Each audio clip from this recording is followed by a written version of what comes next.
I, as chair of this committee, call to order. Let the record show that today is Thursday, March 26, 2026, and the time is 3:10 at the moment. We have a full agenda today, and so I know we have lines of testifiers. We want to keep our time limits to 2 minutes per each testifier.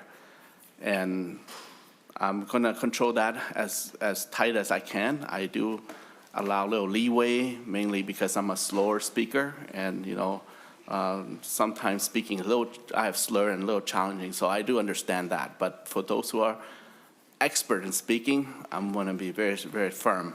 All right? So we have 4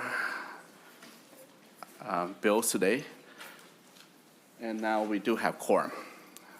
The first bill here is from Senator Hauschild, Senate File 4228, and Senator Hauschild will be presented from remote. He will announce his location. Also, before we go to him, I want to just mention some committee decorum. There will not be any clapping. There will not be any standing or any hold of sign. And the Sergeant of Arms is here to help anyone that will have questions. Okay. So let's start off with our first bill on the list here. Senator Hauschild, if you're online, do turn on your mic and your camera as well.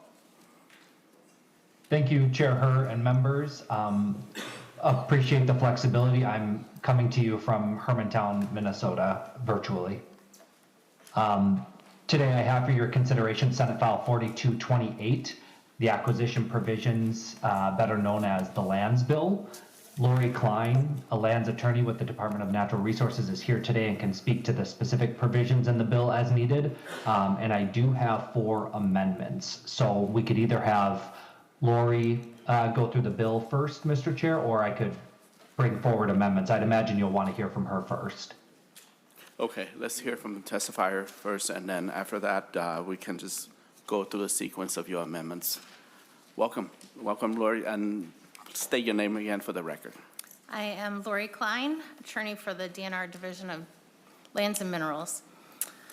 Mr. Chair, committee members, good afternoon. Thank you for the opportunity to testify about the 2026 Lands Bill. Each year, the DNR proposes a Lands Bill. The Lands Bill may include amendments to statutes affecting DNR-administered state land or DNR's land transactions, changes to state park or state forest boundaries, and authorization to sell certain lands. Section 1 proposes an amendment to Section 840272, Subdivision 1, to provide that appraisals are not required when the DNR as a tenant leases property from a landowner. This change will clarify that DNR pays appraised value when it acquires fee title or an easement interest, but not when it acquires a lease interest. Sections 2 and 3 propose amendments to Section 840272, Subdivision 2, and Section 8496. These amendments will establish the price that DNR must pay for easements to access trout stream easement areas and native prairie bank areas. Section 4 provides for 2 additions to state parks. One is an addition of 32 acres to Frontenac State Park to facilitate a possible future land acquisition. And Section 4 Subdivision 2 adds approximately 20 acres to Great River Bluff State Park for the same reason. Section 5 deletes approximately 19 acres from Mille Lacs Cathio State Park. Sections 6 through 10 authorize the commissioner to sell certain lands. DNR already has authority to sell some lands, but these require legislative authorization because the lands will be sold by private sale rather than by auction, or they border public waters, or they will be sold for less than market value, or some combination of those reasons. Section 6 authorizes the sale of approximately 4.3 acres of surplus state land bordering public water in Becker County. Section 7 authorizes the private sale of approximately 19.2 acres of land bordering public water in Mille Lacs County. Section 8 is to be removed via the A7 amendment, so I will not discuss that one. Section 9 authorizes the private sale of approximately 0.4 acres of surplus state land bordering public water in Pine County to an adjacent landowner for no cost for the land. And Section 10 authorizes the conveyance of approximately 6.2 acres of surplus state land bordering public water in Wabasha County to the city of Elgin for no cost for the land. And I'm happy to answer any questions. That concludes my comments. Thank you. Senator Hauschild, would you proceed to make your amendment? Thank you so much, Mr. Chair. I'll start with the A3 amendment.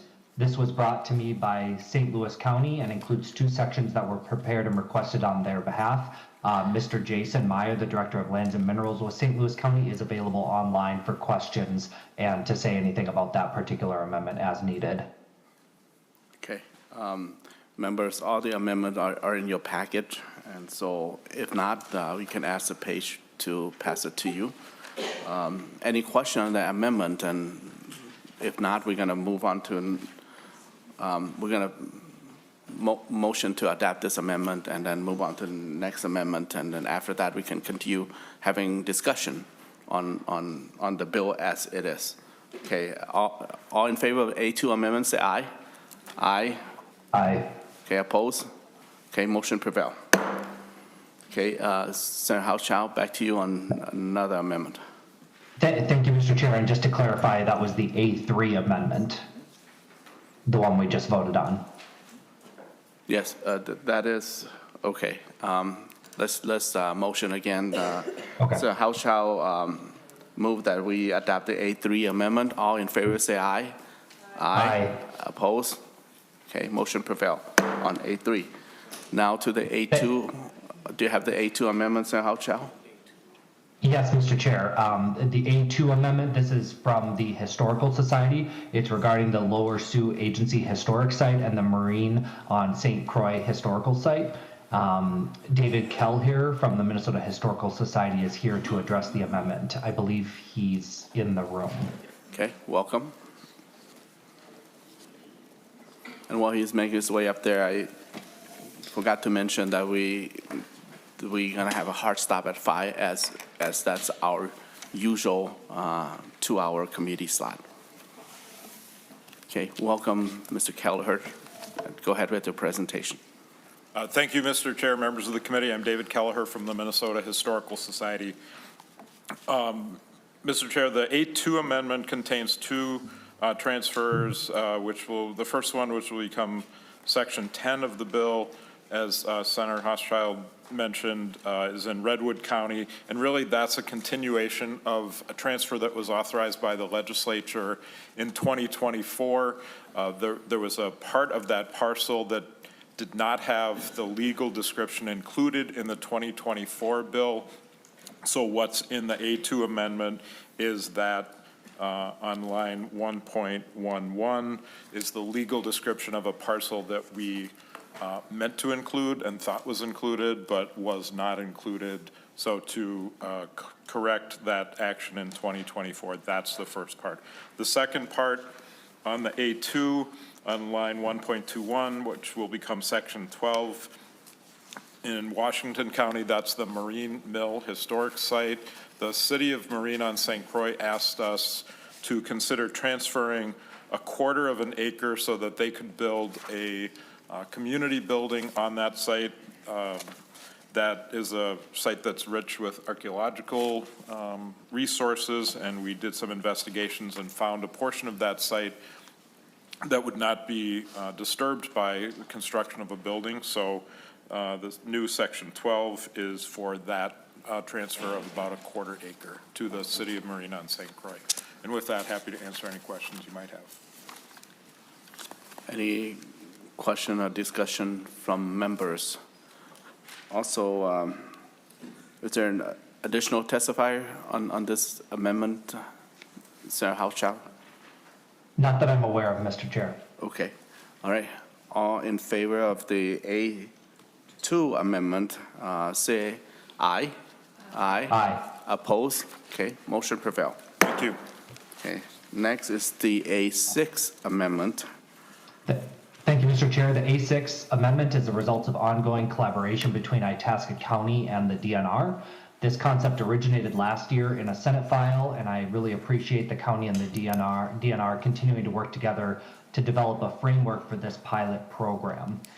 Basically what this does, I'll just walk through the 3 subdivisions very quickly. Subdivision 1 directs Itasca County to develop and run this pilot program to identify and sell tax forfeited lands that, after review by the DNR commissioner, the county determines are better returned to private ownership. Subdivision 2 sets 2 deadlines. First, October 1st, 2026, the county must identify all tax forfeited parcels that border public waters and are accessible by existing roads and infrastructure. And by December 1st, 2026, it must rank those parcels by how much the county's land management interest would benefit from returning each one to private ownership. Subdivision 3 allows the county to sell up to 10% of the identified parcels and put some guardrails in place. For example, sales must honor existing rights of prior owners to repurchase land. It requires that land within tribal reservation boundaries first be offered for sale to the tribal nation, and requires that all sales follow public sale procedures, except that private sales are permitted for parcels that are non-conforming to zoning or landlocked without legal access, or best used by combining with an adjoining parcel. And with that, Mr. Chair, I do have Itasca County Commissioner John Johnson there in the room to testify on the amendment, and Mr. Bob Meyer with the DNR is also able to speak from the agency's perspective. Okay, welcome, Mr. Johnson.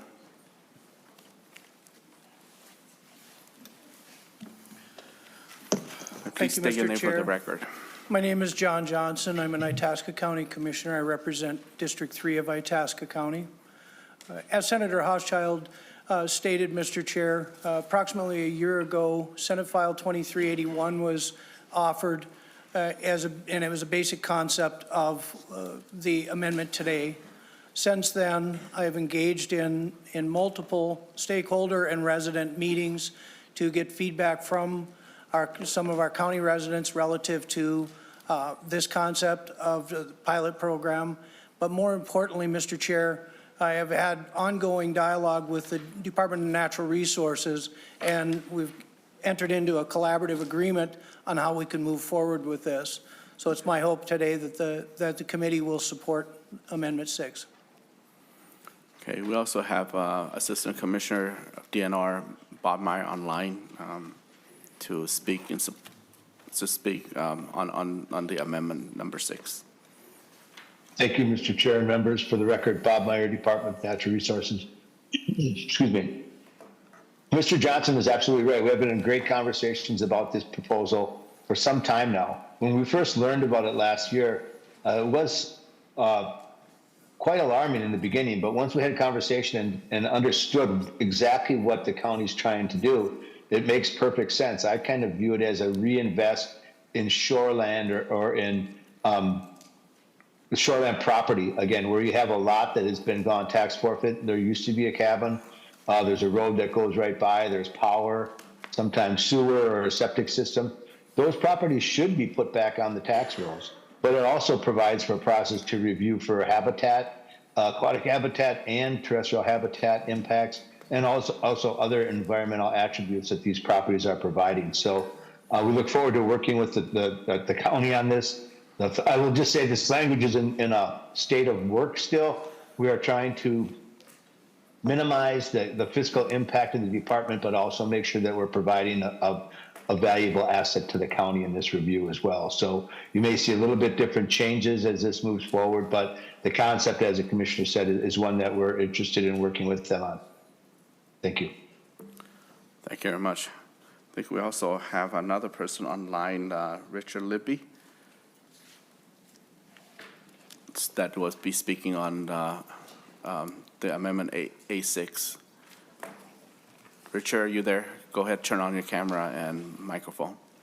Hello, thanks for having me. I'm Richard Libby with the Isaac Walton League in Grand Rapids, Minnesota. We've been defending public lands for many, many years, and last year we were really alarmed at the bill that was presented that would allow up to the sale of 10% of our lake shore with private sale with no DNR oversight. We did meet with Commissioner Johnson last night for a good hour, had conversation, but he didn't have any idea what the bill was going to be that's presented now, so I haven't had time to review it. But our big concern is to protect our natural resources up here. They did do a test run, and they said they could identify up to 6,500 acres of public lands that border in the county. That would be 10%.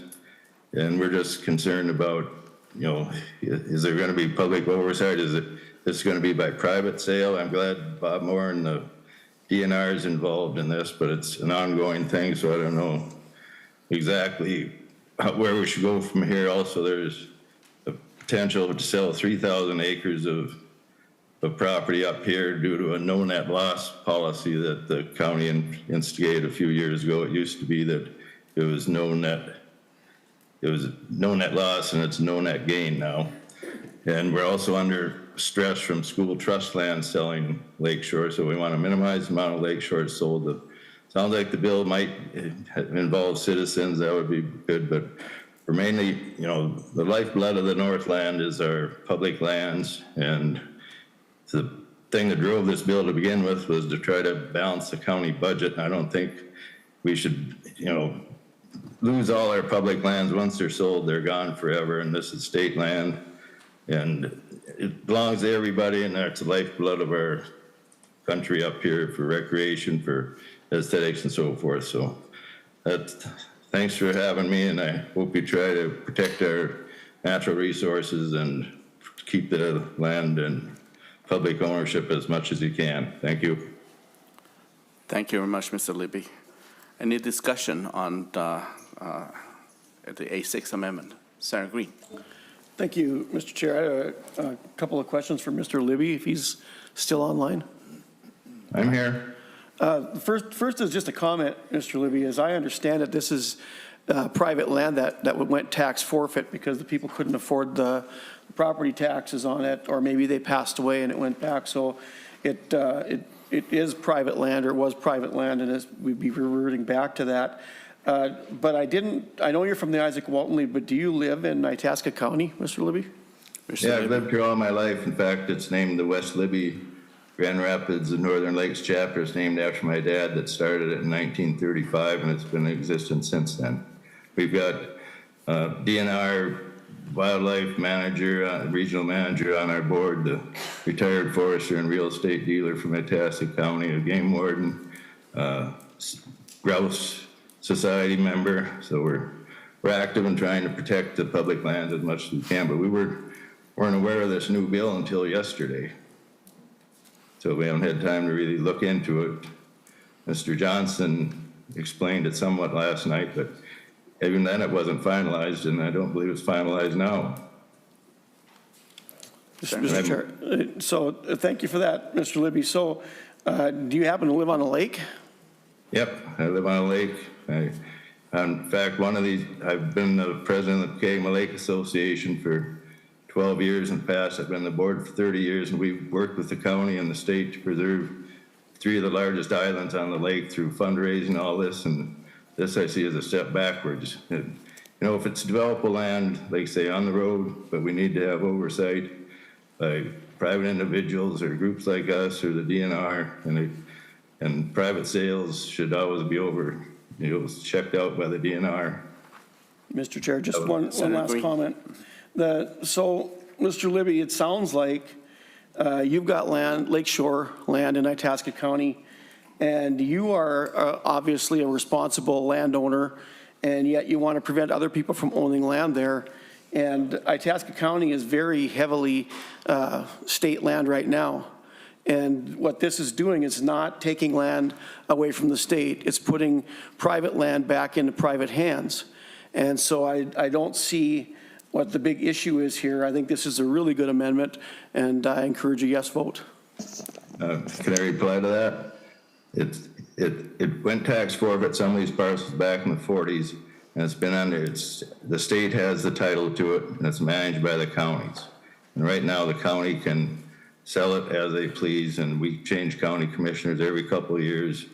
And so should we allow that, 5 commissioners on their own to determine to sell up to 6,500 acres of our lakeshore? I agree with if they could go through and find the parcels, like you said, that are developable on a lake in a marginal space, go ahead. But even those provide habitat for everybody, and we don't want to be another Brainerd with which we're getting towards a McMansion. People that are coming up from down south, tearing down houses, cabins, decent ones, building McMansions, and if they can, you know, lakeshore values going up and up and up and up, and it's never going to come back once you sell it.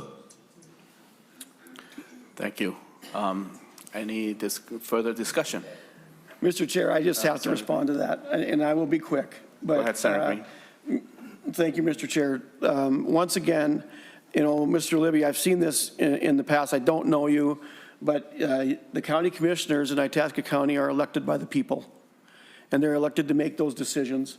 And to assume that they're not going to make the responsible decisions for their county is in itself not responsible. And once again, you're assuming that this land is going to be treated poorly, but anyone who can afford these lake shores is not going to treat that land poorly. I'm sure they're just as concerned about the wildlife and the environment as you are. And to sell a piece of land into private property is certainly not losing it forever. It is using it at the best ability that we can do. So thank you. Thank you. Senator Hauschild, any closing comment before we adapt the A6 amendment? Thank you, Mr. Chair. Senator Members, Weisenberg, hold on. Senator Weisenberg better have his hand. Senator Weisenberg? Mr. Chair, just to clarify, this bill's been around since March of last year. Okay. Senator Hauschild, closing comment? Yeah, thank you, Mr. Chair and members. Appreciate the conversation and some of the questions and also the testimony from both the commissioner and the landowner in the county. I think this is a really balanced approach. It's a pilot. We're trying out a way for us to get tax exempt properties that went into tax forfeiture back onto private ownership.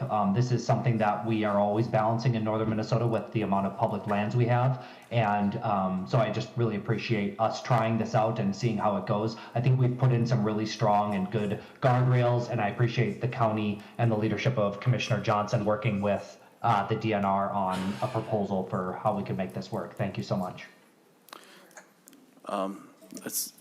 Senator Kunish. I apologize. I just have one quick question. Was there ever any public discussion about this? Any public hearings or meetings, or was it expressed to the citizens of the county about this sale? I mean, how would people have found out? Mr. Libby was saying he didn't find out till just last night. He seems like a pretty active community member. Was there any kind of public forum or information session for this? Yeah, let's hear from Bob Meyer or the DNR, Ms. Klein or Mrs. Johnson. Mr. Chair, if I may, thank you. Senator, approximately a year ago, when this concept came up, I sought the support and approval of my county board at a county board meeting, and it was an official board action to proceed with this concept. Since then, I've engaged in public meetings with special interest groups and interest groups within our community and our county, as well as the Leech Lake Band of Ojibwe.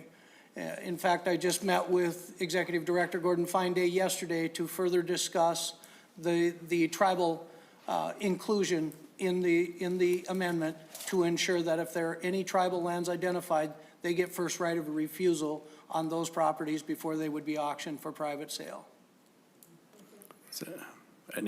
Okay. Well, good. Now we'll move to, we'll motion to adopt the A6 amendment. All in favor of the A6 amendment, say aye. Aye. Aye. Oppose? Okay, motion prevail. The next amendment, Senator Hauschild, the amendment, A7 amendment. That's right, Mr. Chair. This is the final amendment that I have for this bill. This amendment simply removes Section 8 as described by the DNR testimony earlier on the bill. Okay. Member, any question to that? And Mr. Assistant Commissioner, can speak to this as well. Assistant Bob Meyer?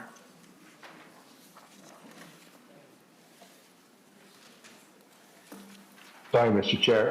Buttons are playing a trick on me. Bob Meyer, Assistant Commissioner, DNR again.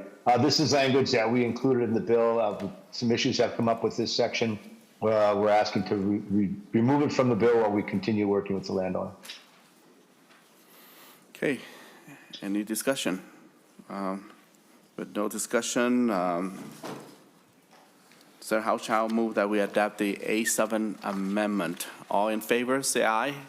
Aye. Oppose? Okay, motion prevail. Okay, all the amendments complete and the bill as whole. Any discussion on the entire bill? Senator Jokowski. Thank you, Mr. Chair. Thank you, Senator Hauschild, for the bill. Ms. Klein, could you tell me how many acres are we selling in this bill? I like to see more. I'd like to see this bill be thicker than it is. I'm curious how many we're actually selling in this bill. Ms. Klein. A ballpark would work, Mr. Chair. Ms. Klein. Thank you, Mr. Chair. Senator, I would say it's roughly 30 acres.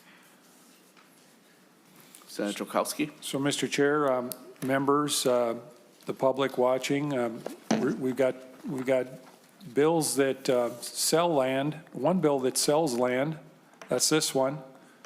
30 acres we're going to sell. And we got multiple bills that buy land, which I'm looking at Senator Green, but it's at least, Mr. Chair, the 35,000 acres that we're going to buy of private land and make it public land in the legacy bill. And then there's more acres in the LCCMR bill. And I don't know if there's other buy land bills too, but just if you just compare those 35,000 acres of buying land and 30 acres of selling land. That's where we're going here. But I do appreciate the bill, Ms. Klein. Thank you for your work on it. Thank you, Senator Hauschild, for the bill.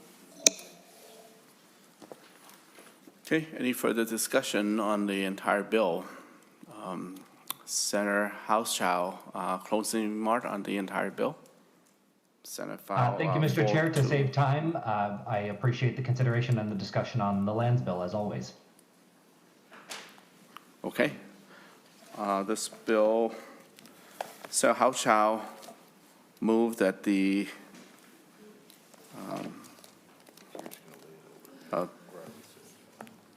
hold on just a second. Or you can send it to the floor. Okay. Can council help me with the formal language, please?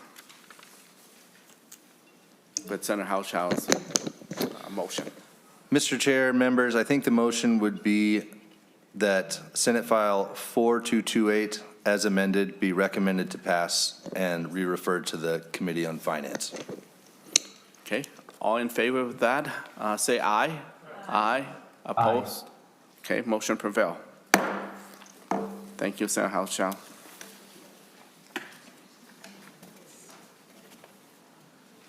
Next is Senator Johnson Stewart, Senate File 3852.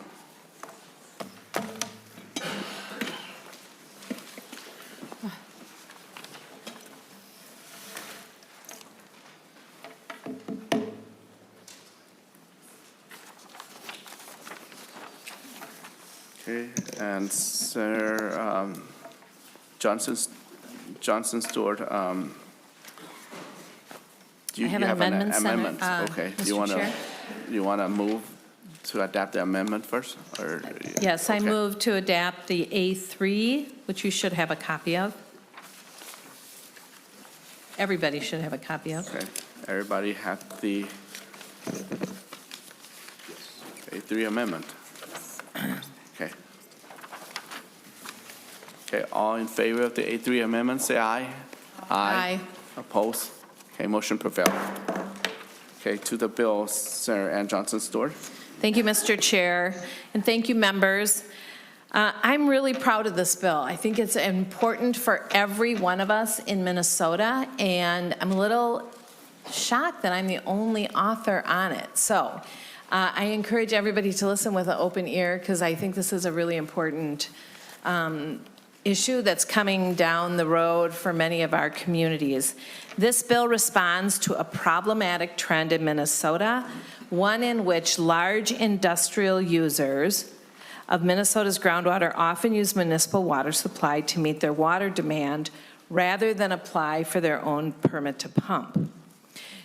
This is not just about data centers. In fact, the language in this bill specifically uses large water users because this is an issue with many industries, and that's why I want to make sure you understand the complexity and the magnitude of the problem.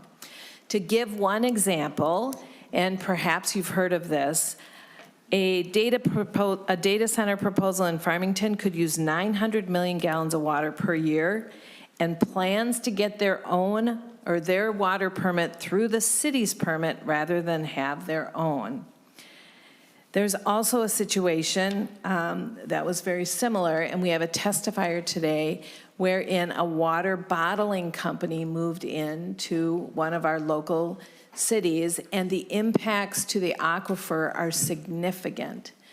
So again, this is a big problem. When I say that 900 million gallons of water could be used per year, I also want to put that into some perspective.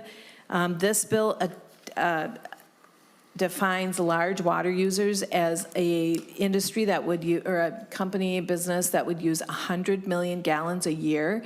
In my own 15 community district, we have the city of Excelsior, which is similar to many of my colleagues' smaller communities out in rural Minnesota. It has its own downtown. It has some businesses. It has a population of 2,500. That's the size of a small city that uses roughly 100 million gallons a year just for domestic water use. So if you have a community in your district that has a population of about 2,500, that's the size of water use we're talking about. Senate File 3852 defines these large volume commercial and industrial water users to include all commercial and industrial uses of water that exceeds that typical town, in other words, 100 million gallons of water per year, or one that exceeds 50% of a city's current authorized volume. So individual cities have a permit to pump water, and again, what some of these large users are attempting to do is just use that city's water permit instead of getting their own. That's what this bill hopes to prevent. This definition encompasses data centers, but I want you also to know it includes other large volume users like bottled water plants. The bill aims to increase public transparency and permit scrutiny for large volume commercial and industrial uses of municipal water supplies in 3 ways. It is important that it creates a separate permit requirement for large volume industrial users, which makes it more straightforward to enforce the state's water allocation priorities if we find ourselves in a time of water shortage. And one of my testifiers will speak directly to their own experience with that. It creates a mandatory public comment period for large volume industrial water permits so the public can weigh in on whether these proposed users are sustainable, and it increases transparency about industrial water use and its aquifer impacts through monthly requirements to report water use and include aquifer pump tests in the environmental review where it makes sense to do so. The amendment I introduced has 2 other key provisions. First, it expands the permit requirement language that we passed in 2025 to apply to all large volume commercial and industrial water users, not just data centers, and it fast tracks applications that incorporate water reuse or water circularity in their design. Because we want designers of large water users to be innovative in that way. So I'm very proud of this bill. I look forward to the testifiers that I've invited and who have volunteered to come before me. And I'm happy to answer any questions as they make their way up here, Senator or Mr. Chair. Thank you. And we have total of 10 testifiers for this bill. So we're going to be straight on our 2 minutes and 2-minute rules, and we'll apply that as soon as the first speaker begin. I'd like to call on Mr. Andrew Hillman from MCEA and Janelle Kuznia. You can come to the testifying table first. So welcome, and state your name for the record. Chair Herb, members of the committee, my name is Andrew Hillman. I'm a water resources specialist with the Minnesota Center for Environmental Advocacy. Thank you for the opportunity today to testify in favor of SF 3852. Water-intensive industries are increasingly looking to states like Minnesota in this region to cheaply exploit groundwater for industrial uses. However, Minnesota's groundwater resources are not unlimited. Pumping too much water can cause residential wells to run dry, draw contaminants like manganese and arsenic into well water for people's residential wells, and long-term can threaten sustainable water supplies across the state. We're especially concerned at MCEA with the trend of large volume industrial users avoiding scrutiny by getting water through city permits.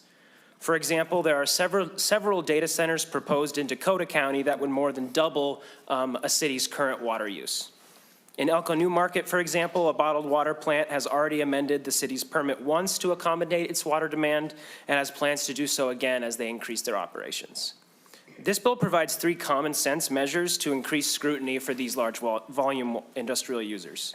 First, it creates a separate permit requirement so the state's allocation priorities, which favor domestic use as the first priority, are easier for the Department of Natural Resources to enforce. Second, it requires a public comment period so the citizens of the area can weigh in on proposed water use in their communities.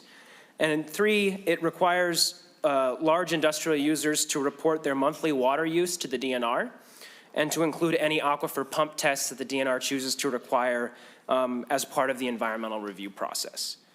Because these changes will help protect Minnesota's limited groundwater resources from unscrutinized exploitation and use, I ask you to move SF 352 forward. Thank you, and I'm happy to answer questions. Thank you very much. I also like to call Mr. William Bonney to be ready. Now, Janelle, go ahead, state your name for the record. Mr. Chair and members of the committee, thank you for the opportunity to speak in support of Senate File 3852. My name is Janelle Kuznia. I'm a lifelong Minnesotan and private well owner. I live in New Market Township near Elko New Market in Scott County. There are approximately 1.2 million private well owners in the state of Minnesota. I'm here to bring awareness to the fact that large water users affect private wells. In 2022, a large bottling facility made application with the city of Elko New Market and requested 165 million gallons of water per year, which was more than double the city's water use. After intense community advocating, the DNR required an aquifer pump test to see how this increase would affect local surface water features, the local aquifer, and private wells in the area. During this pump test, hundreds of private wells in the area began to have problems. Out-of-water complaints, black and brown water, clogged filters, damaged appliances. The city has since conceded that the excess pumping caused our well problems. Well owners in the area continue to have problems. Groundwater pumping does not only affect how much water is in the aquifer, it can also change the quality by mobilizing naturally occurring contaminants like manganese and arsenic. Despite these issues, the permit was issued to the city with quality and quantity response plan, making the city responsible, not the industrial user, for investigating well interference, water quality issues, covering costs, and enforcing statutory priority.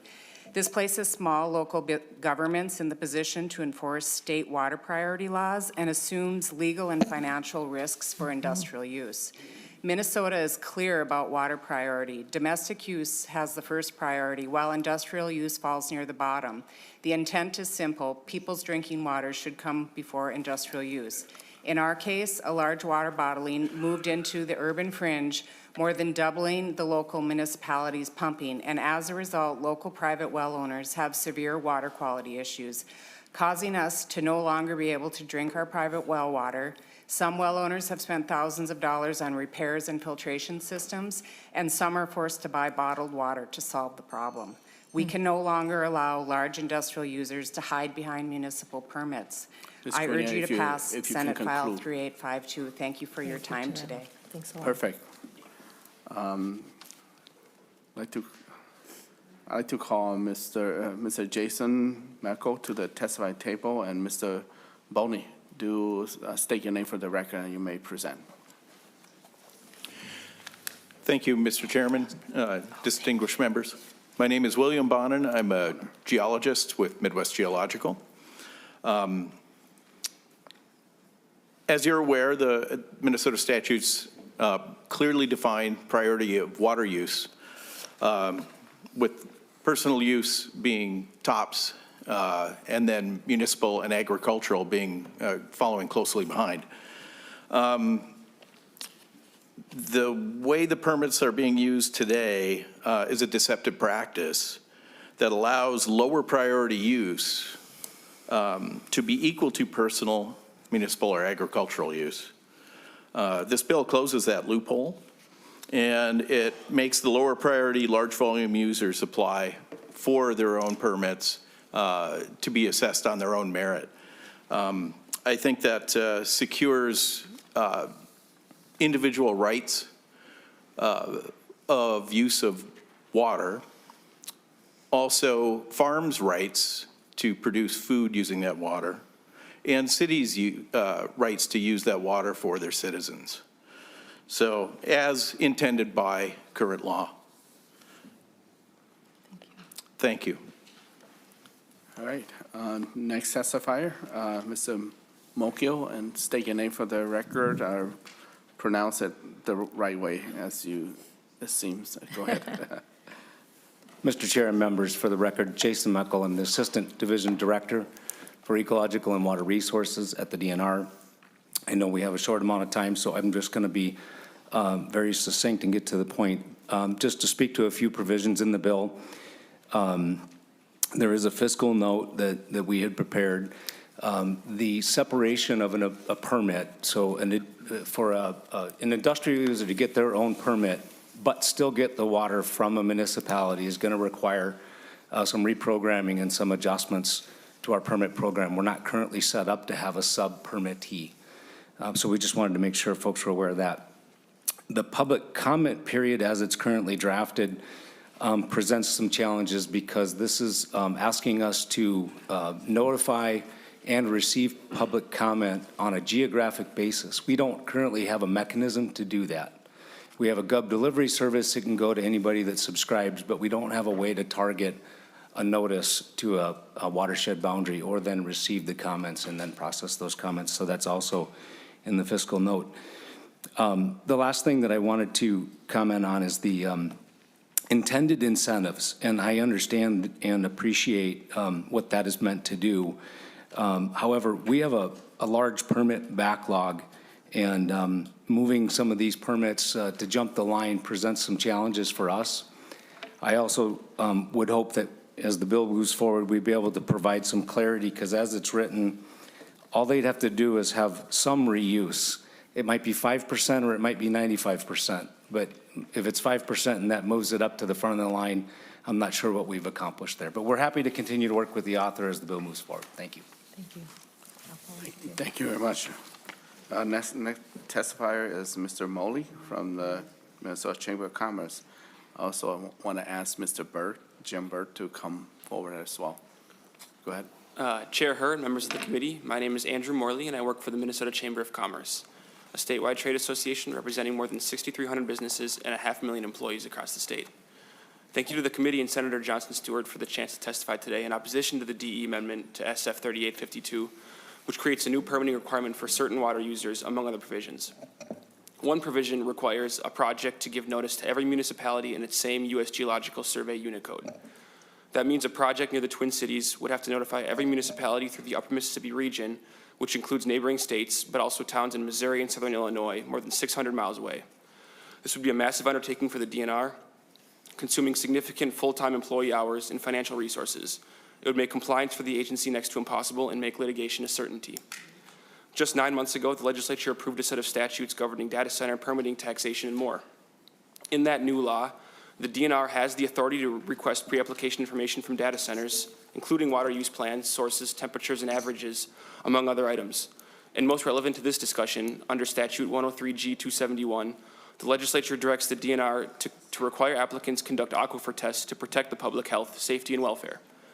This was a compromise bill that received significant support from both caucuses in the House and was signed by the governor.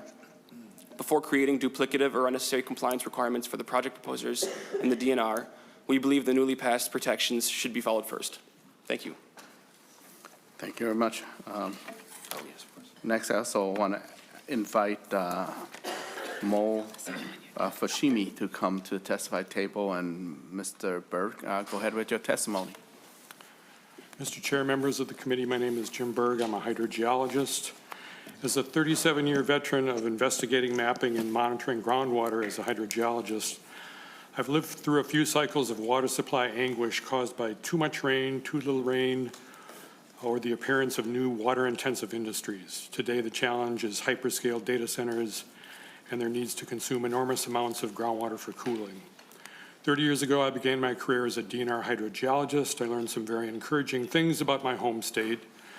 Minnesota is a riparian water rights state. Everyone owns the water. In such a system, people and water-dependent ecosystems have the first priority if ever there are conflicts due to limited supply.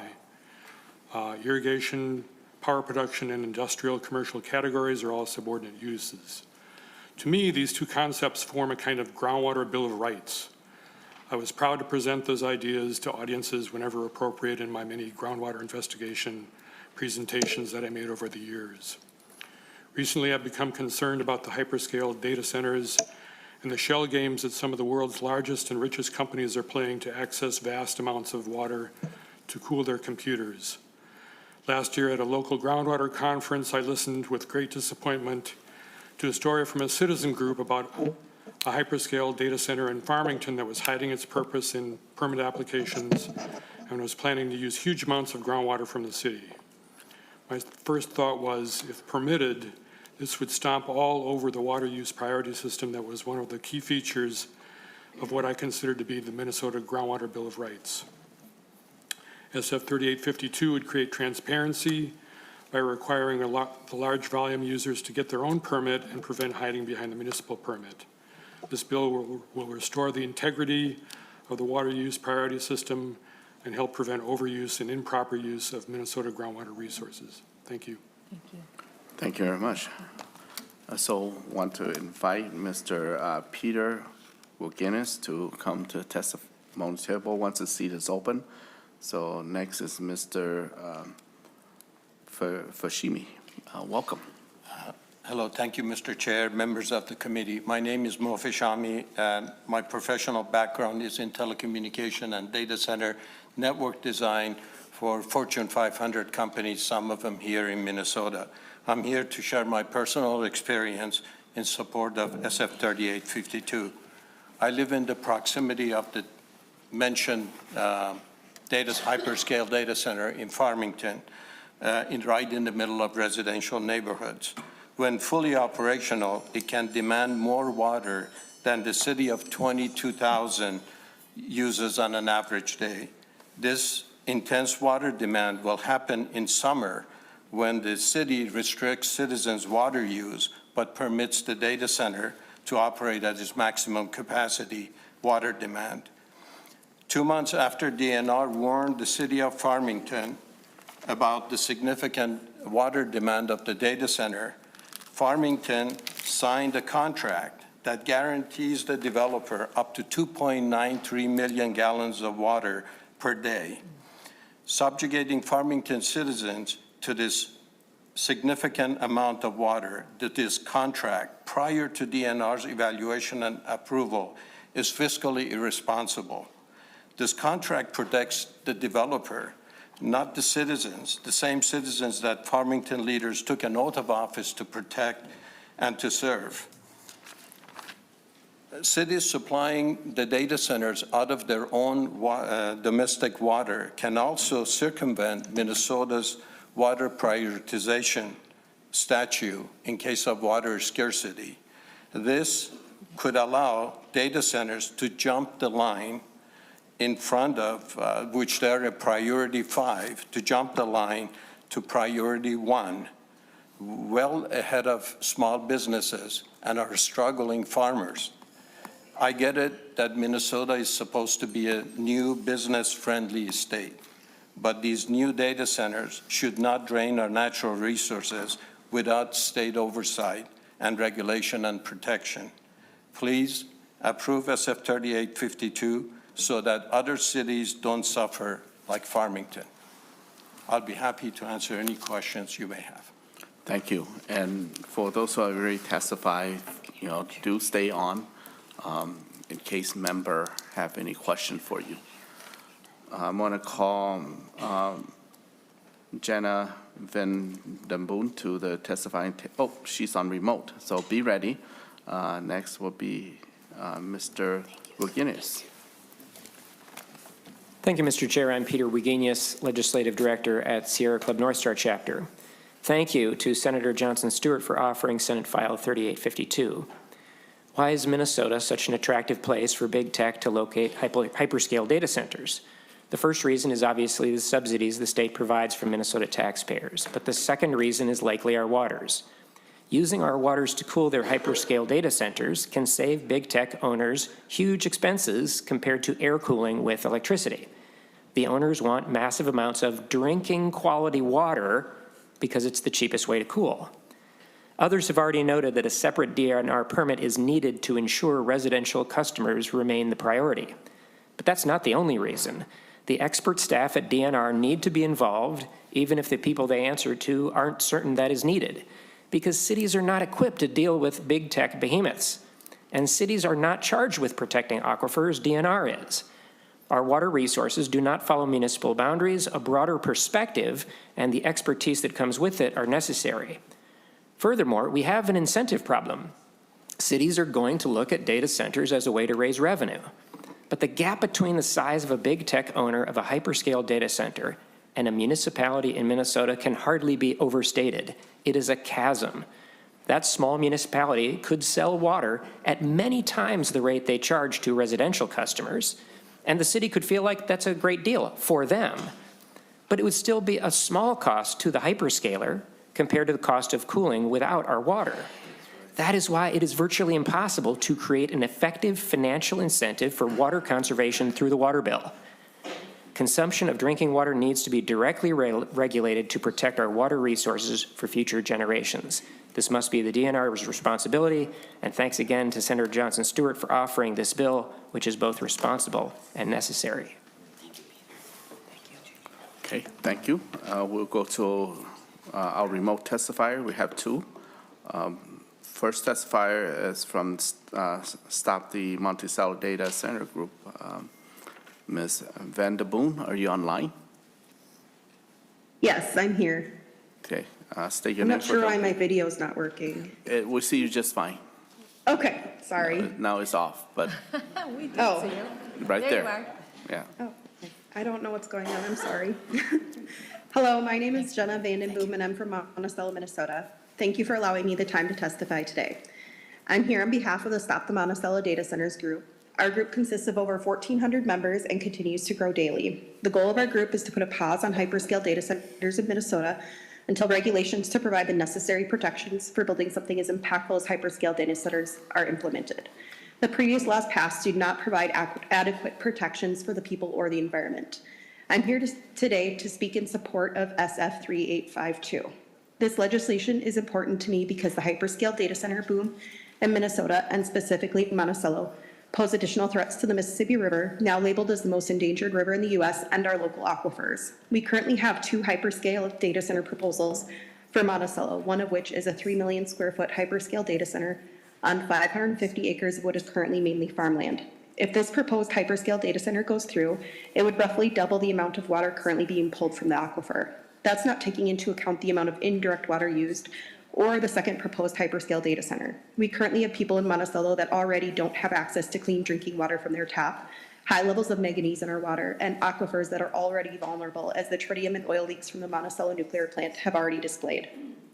This issue is putting city governments at significant odds with their constituents as they determine how to independently navigate this uncharted territory. Monticello city government has repeatedly questioned its ability to create and/or enforce rules that exceed that of the state government.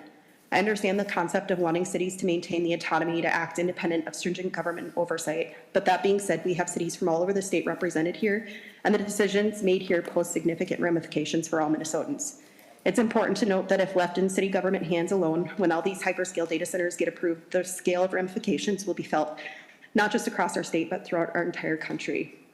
We need to implement measures that hold large industrial water users accountable by requiring them to have their own permits, monthly tracking, and allow for public comment, as we are the first line of defense. Continuing to leave these decisions in the hands of individual cities without the guardrails necessary for guidance is irresponsible and has had a significant impact on our current situation. That's why I'm asking for you to support SF 3852. Thank you so much for your time and consideration, and I'm happy to answer any questions. Thank you very much. Let's go to our second remote testifier, Dr. Lewis, and help me with the last name here, Schwarzkopf. Yep.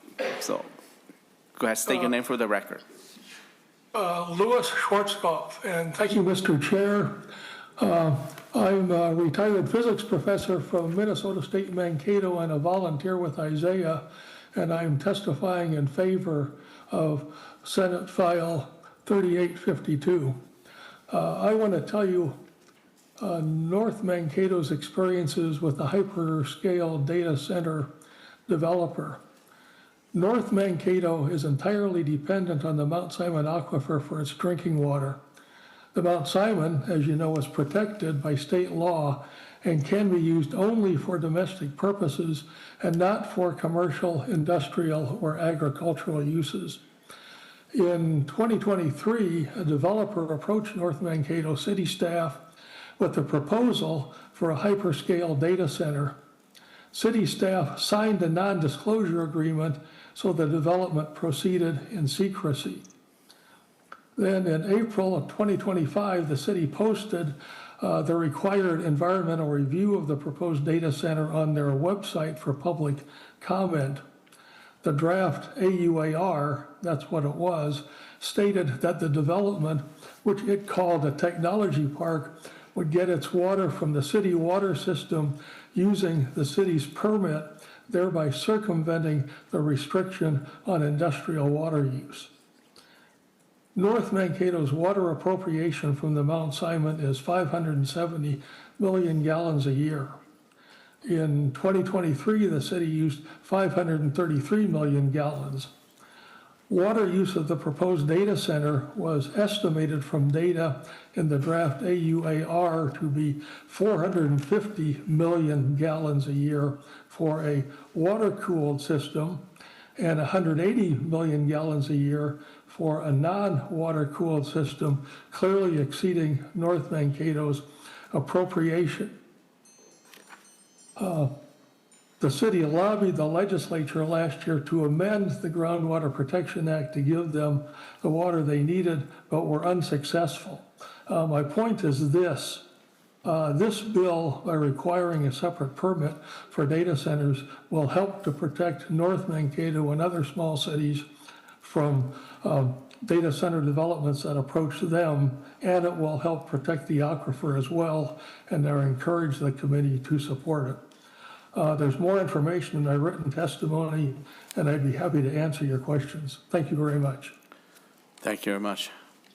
Now, members, any questions to Senator Johnson, Stewart, or comment on the subject matter, or question to any of our testifiers? Senator Lane. Thank you, Mr. Chair. And, thank you, Senator Johnson Stewart, for bringing the bill. When the chamber had testified, they had actually brought up some of the questions. They don't seem insurmountable, some of their concerns. It isn't necessarily the real context of the bill. I guess as I was going through the amendment, that was one of the things that popped up to me right away too, was the removal for the requirement of the aquifer testing. Can you just give us what the reasoning for that was, or if there? I remember going through that years ago, and you know, kind of everybody being on board with that aquifer testing was kind of the bellwether for what we were doing when it came with groundwater. Can you give us a little more detail on that, why it was removed? Senator Johnson Stewart, or I'm confused because I think in the amendment, it doesn't remove it. Let me take a look here. Where are you talking about, Senator Lang? Senator Lane? Thank you, Mr. Chair. On the original bill, starting at line 2.21 and under, let's see, it's subsection B, I believe. It does delineate the requirement for an aquifer test. And in the amendment, it mentions it, but it doesn't really require it. And I don't know, it just seemed like that, if that was a legal necessity out of some reason, or? I'm going to phone a friend. Is Ben here or Carly? Mr. Anyone Hillman. come up there?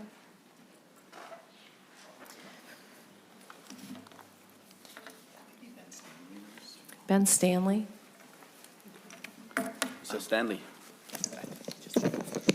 Yeah, I'm confused because I think it's moved. That's what we're trying to figure out right here, but go ahead, Mr. Stanley. Mr. Chair, members, I believe the current statute allows but does not require the DNR to require an aquifer test. And the bill as introduced, not the amendment, but the underlying bill that Senator Lang is asking about, said that DNR essentially said the same thing, that the DNR can require an aquifer test if the commissioner determines that the test results are necessary to ensure public health, safety, and welfare, et cetera, are protected. The language in the amendment that addresses this issue is found at the bottom of page 2 and the top of page 3, and it leaves in place this DNR discretion to order an aquifer test, but simply says that where it exercises that discretion and orders one, the results of that test have to be considered as part of any environmental review that takes place in connection with it. So I guess my question remains. So tell me your question again, because we didn't take it out. Say that again? We didn't take it out. Right, and Mr. Chair, thank you. We removed the requirement for the aquifer testing. That would be correct, right, Mr. Stanley? So it is up to the discretion of the DNR at this point with the amendment. Go ahead, Mr. Stanley. Mr. Stanley? Mr. Chair, Senator Lang, no. My understanding is the statute as currently written and the bill as introduced and the amendment, it's discretionary under all three of those. It's just that where there is one under the amendment, it is now required to be included in environmental review where there's going to be environmental review. I think Senator Lang is saying the word discretionary means it's at the discretion of the DNR. It's not required. Is that your question? Certainly. Thank you, Mr. Chair, and that was my initial thought when reading through the original bill, where I thought it was required by paragraph 2.21, paragraph 2, where I tend to agree with that. That we should leave it in as required. That is the intent of my question, yeah. Mr. Stanley, do you remember as we talked through the amendment? Mr. Chair, the original language in the bill that you're referring to, Senator Lang, on lines 2.21 to 2.25 says that an aquifer test has to be undertaken only, and here are the words I think that answer this question, if the commissioner determines that the test results are necessary. So it is discretionary under the bill as introduced. And nothing in the amendment changes that discretionary nature. So that's what I was confused about, because I don't believe we changed that. We only changed the requirement that the bill or the results have to be included as part of the environmental assessment. Certainly. Mr. Chair, I think maybe the question should be with the gallon amount and the water usage amounts we're talking about, maybe the question is, should we? Should we require them? That is well taken. So I want to affirm what you're saying. I think that we worked on this bill with industry and with many stakeholders, and I think the intent was not to change that portion, but to change the publication. What we're really, or the distribution of the results. So what we really want with this, the general intent of this bill is to prevent large water users, regardless of who they are, from, and keep in mind, 100 million gallons a year is a lot. It's not irrigation or it's not farming. It is a large water user. So we want to curtail this practice, like we saw in Elko Newmarket, of tagging on to a city's water permit for many reasons. One of which being that it puts the liability of the water use on the permittee and not the city. It also then opens up that permit to public comment. And so those were what we were really trying to get, those issues are what we were really trying to get to. And I hear your interest and concern in requiring an aquifer test. That came in at the end, and we did, that's why the amendment includes that part. We did talk about it. So I would say noted, but I think this was what we thought we could get through this session. And we're working in collaboration with what happened in the House. And I think my main intent is the permit part, and so we can continue to talk about it, but that was my motivation. Certainly. And thank you, Mr. Chair and Senator Johnson Stewart. The next question would be actually the second part of what the chamber had said. Again, the context of the bill didn't really seem to bother them. It was some of the processes that happened within. But the public notification, what he mentioned, is there some thought or some language where you could get the results you wanted with public notification, but also streamline some of it? Is there a way to do that? Senator Johnson Stewart. Perhaps. I think there are some standards around public notification and how much time. I believe it says at least 30 days for public comment is what's in our amendment. I would defer maybe to council. Is that kind of a typical thing? We could be, I would be open to talking about that if that streamlined the process, but to me, 30 days is pretty typical. I guess we took that language from standard language, but maybe Mr. Stanley can respond. Mr. Stanley. Mr. Chair, Senators, this is something that's determined differently across different statutes. Some set it at 30, some set it at 60, some set it at other periods. I don't know if somebody from the DNR has a good sense for what the average is. I certainly don't. Anyone from the DNR? Bueller, that's what you're supposed to say.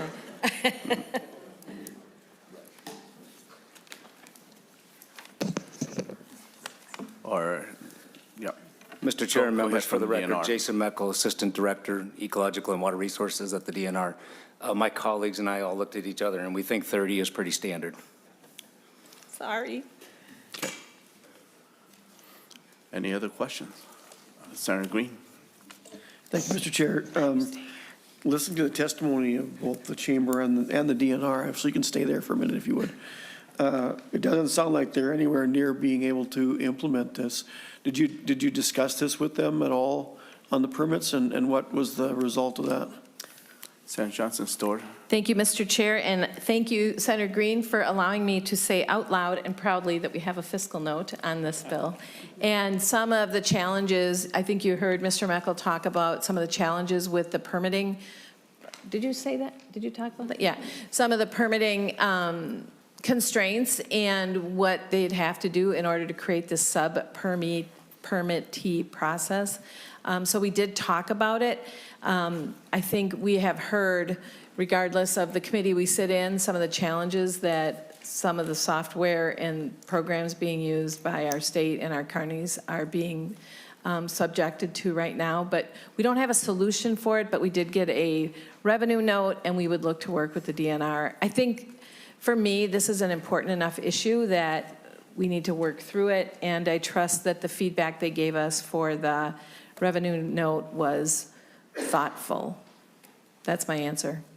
Okay, Mr. Chair. Okay, Senator Green. Then thank you for the DNR. Then I've dealt a little bit with water usage, not on the data center, and this obviously about data centers, but with irrigation. And some of my irrigators have gone through hell trying to get their permits up and running. And when they do, they can be cut off if the wells go down. So if you got private wells and they start to drop, policy in Minnesota is your heavy users have to stop using water. Is that still in effect in this situation? Mr. Chair and members, Senator Green, yes, the state law protects domestic water supplies, and an agricultural irrigation permit is only subject to being suspended during the growing season if it is endangering a public water supply or a domestic water supply. Meaning a private well. And that is my point.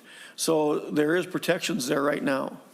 And we're trying to, we're kind of jumping the gun. I don't know if the data center in Monticello is still moving forward. I had heard one time they had given up, and, so you won that one. But we're going after this, and the same is true with the MPCA. If there's any, and you don't have to answer, Senator, but if there's any problems with any kind of chemicals or any kind of pollution within the water, the MPCA already has the ability to step in.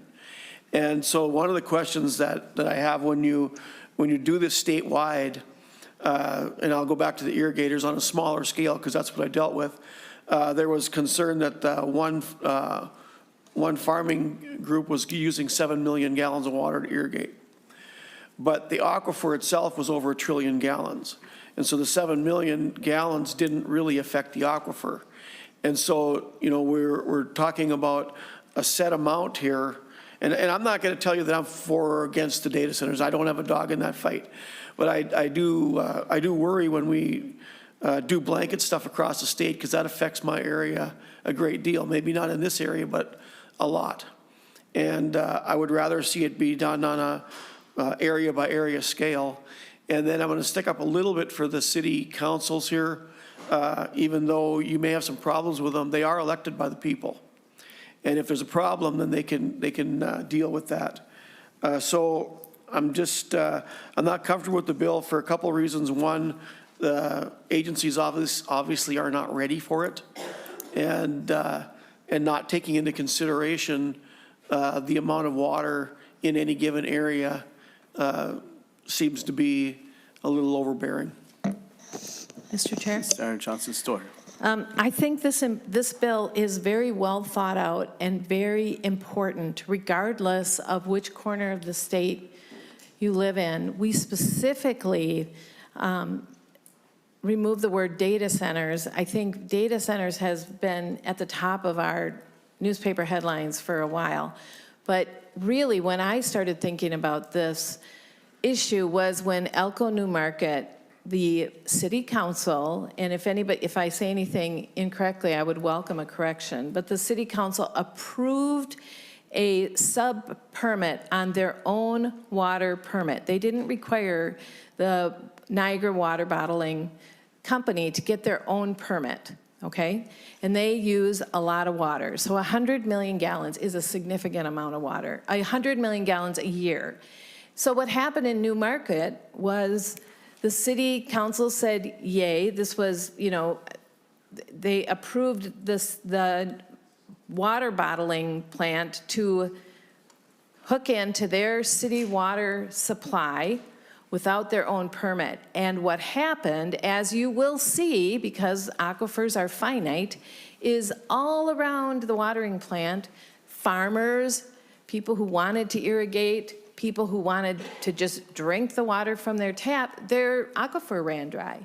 Because there wasn't the planning or the assessment, hydrology is science, and it is hard to know straight up if, yeah, I think that sounds like a good idea without really doing the math or looking. Some aquifers are rich with water and some are not. Some aquifers have potential for manganese to be drawn in when the water goes down. It is a scientific assessment, and that's why I think regardless of the user, 100 million gallons will trigger this assessment wherein, whether it's a bottling company or some other massive, or who knows what else might happen in the next 10 years, but there is an assessment of, is this something that the local aquifer can handle?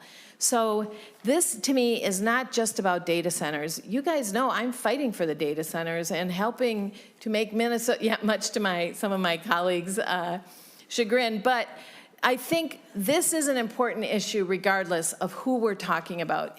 We've heard water is going to become more valuable than oil pretty soon, and I firmly believe that. We must proactively guard our water, regardless of if it's going to be used. Stewart, I know, I got to hurry. Anyway. Is this bill will be laid over? I know, I'm sorry, I get passionate about it, but. That's your anyway. intent, right? You want to lay this bill? Yes, I would very much like it to be laid over. I'm not sure where it goes next. Okay. I'm sorry. Just for the sake of time, you know, where. Well, you get a college professor talking, and it's going to be a problem, so I apologize. But thank you, and this bill will be laid over. Thank you. Senator McEwen on Senate File 1245.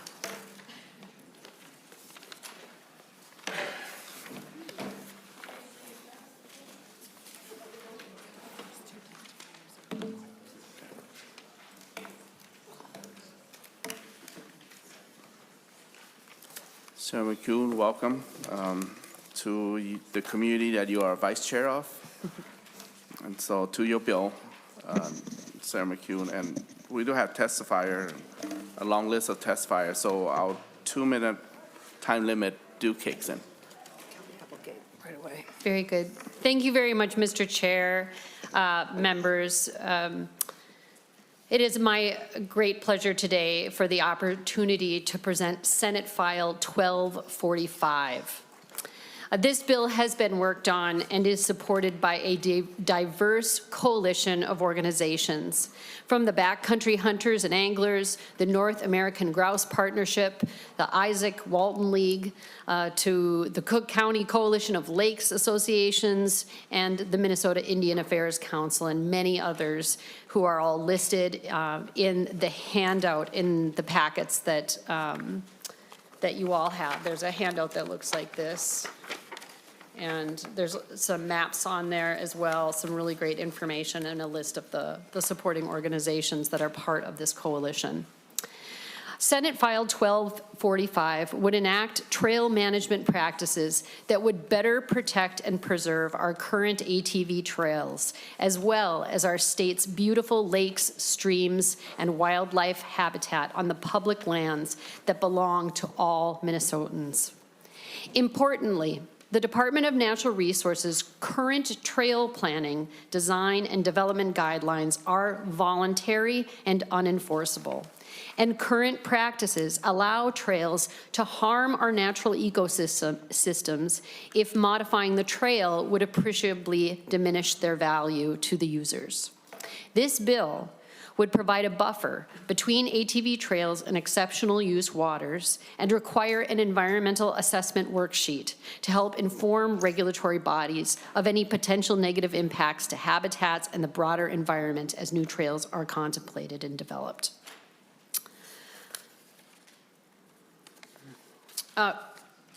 Mr. Chair and members, in a DNR 2022 ATV Master Plan survey, other stakeholders, and there are many people who have a stake in the state of our trails and ATV use in northern Minnesota.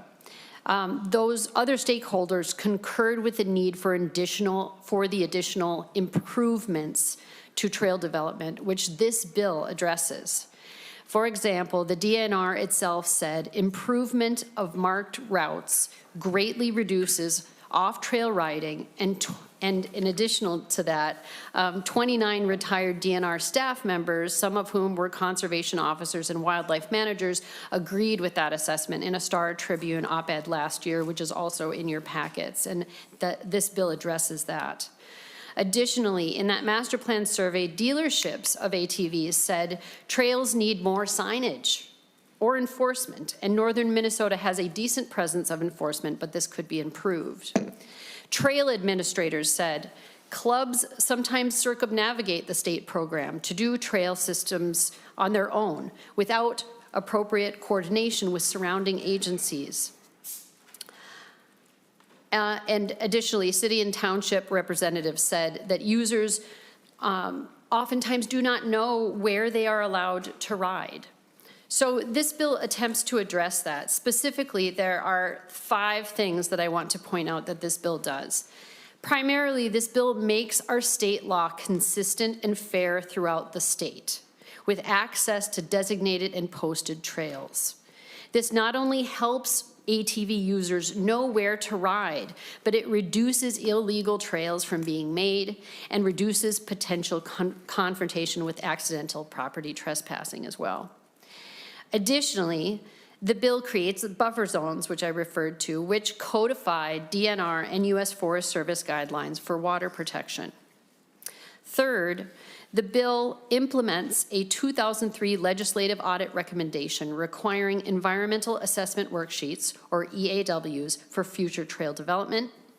Fourth, the bill lays out a process for seeking tribal approval as well as local input from municipalities early in the trail planning process.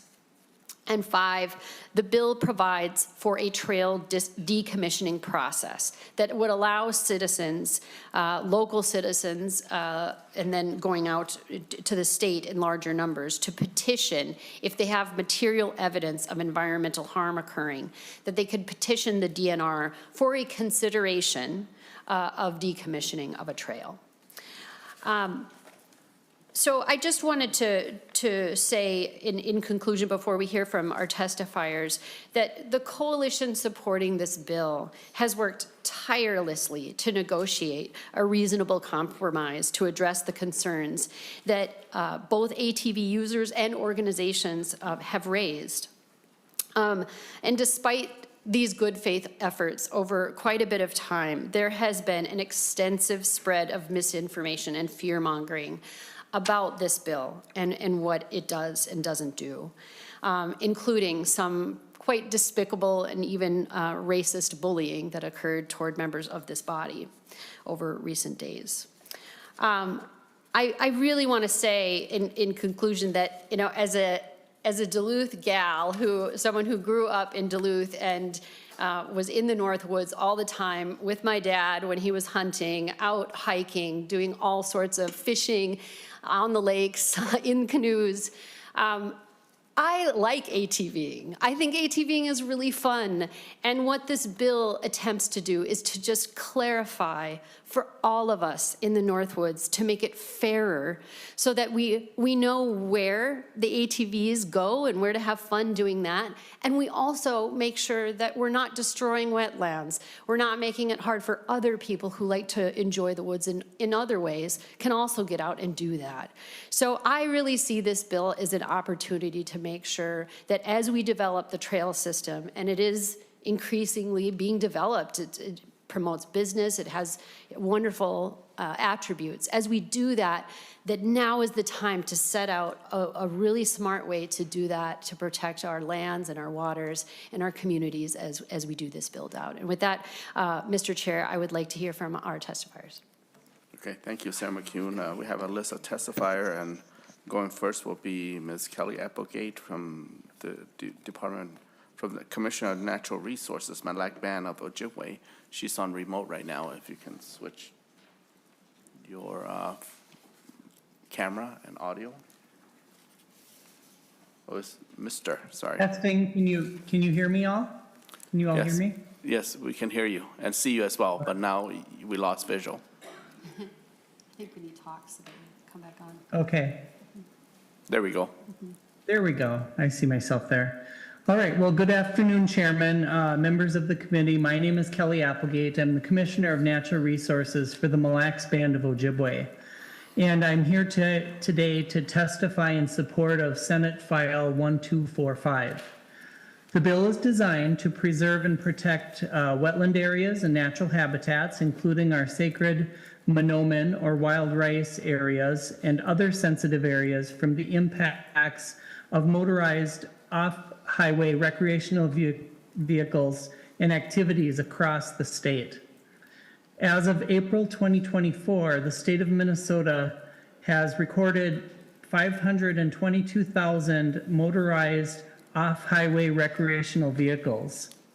The state continues to issue permits for expanding trail systems and allocates grant and aid funding for the creation of additional off-highway vehicle trails that may be located near reservation lands and ceded territories where tribal members have federally protected hunting, fishing, and gathering rights. This activity has several acknowledged environmental impacts that threaten our delicate ecosystem. This bill proposes reasonable measures to address some of the primary consequences of those activities. Of utmost importance to us is engaging in consultation with tribal nations regarding off-highway recreational vehicle trail development that may traverse tribal lands and our ceded territories. Our shared natural resources are facing significant stress due to the various effects of climate change. Off-highway motorized recreational vehicles contribute to these impacts by increasing soil erosion, degrading water quality, and facilitating the spread of invasive plants and species. These and other environmental impacts threaten our traditional practices, which greatly depend upon our sacred manoomin or wild rice and other natural resources, including medicinal plants used for ceremonial purposes. Mr. Applegate, if you can go to a conclusion, that would be great. Yes, yep. The proposed legislation suggests practical strategies. These prudent measures aim to safeguard and sustain the lands for generations to come. The collective effort of this bill supports our cultural sustainability and traditional values. And with that, I say Chi-miigwech and thank you for your time. Thank you. Next on remote is Gretchen Maymel. Yes, you got my name right. Thank you, Mr. Chair. My name is Gretchen Maymel, and I am speaking in support of this bill. I retired from the DNR in 2022 as the manager of the Red Lake Wildlife Management Area, and I have had considerable experience in the field of managing both motorized and non-motorized trails. My former work area is within the Beltrami Island State Forest, which is currently listed as classified as a managed forest, where every trail without a sign specifically marking it closed is considered open. And this is true whether that's by design or by default in cases of where the trail was created illegally by cross-country travel or where the trail closed sign was removed by a user. And this is a problem that causes damage in our forests and cost a lot of time and labor during my career for me and for other DNR staff to manage in terms of replacing signs, repairing damaged areas, and having to place physical barriers across closed trails where signs kept disappearing. With this legislation, field staff can instead focus on making a high-quality off-road vehicle system. Now, marking trails open for motorized vehicles where their use is appropriate and does not cause any damage is never a problem. These trails provide good access for people using motorized vehicles as they are on high ground with soil that can sustain motorized traffic. And it allows for a much better managed system of trails. Marking trails open for use rather than closed provides ATV and other off-road riders with the well-managed trails that they deserve and desire. This bill does that, and it also would unify state policy north and south of Highway 2. And I'm available for questions if anyone has them later. Thank you. Next, we'll go to Ms. Susan Schubert. I think she's here. Yes. Thank you, Chair Herr and committee members. My name is Susan Schubert, and I'm with Minnesota Public Lands Coalition. The three measures we are focused on this session are access to posted and designated trails only, which is for state lands only, not county, to unify state policy, local input at the beginning of a project, and tribal approval. There have been many social media posts recently misrepresenting this bill, saying that SF 1245 would close all ATV trails or limit trails that families have used for many years. This is completely not true. This bill will actually improve current and future trails for families and preserve this part of Minnesota's outdoor heritage. In fact, the 100,000 miles now open to off-highway vehicles statewide, that includes county miles, which is DNR data, would stay open, and no hunter or trapper exemptions would be affected. The access to designated and posted trails only helps riders know where they are, increases rider safety, and reduces habitat fragmentation and degradation for wildlife and the devastating spread of invasives deep into our forests. North of Highway 2 is the majority, however, south of Highway 2, OHVs can only access designated and posted trails. This measure has been in place south of Highway 2 successfully for over 2 decades and is proof that it works. It's also used by DNR-managed lands in all of Wisconsin. This measure helps the DNR and ATV clubs maintain high-quality trails by not diverting manpower or money to repair damage-sensitive areas or remediation for damage from user-created trails in wrong places is costly. As the DNR stated in its recent statewide master plan, quote, "Maintenance funding is limited, and before adding new trails, it is critical to be sure there are sufficient resources to take good care of what we already have." The common sense measure to access designated and posted trails only helps reduce maintenance costs and helps to protect the estimated expenditure of $80 million by DNR alone for off-highway vehicles since 2016. Please support these measures, protect our forests, trails, and our shared investments. Thank you. Thank you very much. And we have from remote, Jeff Burcham.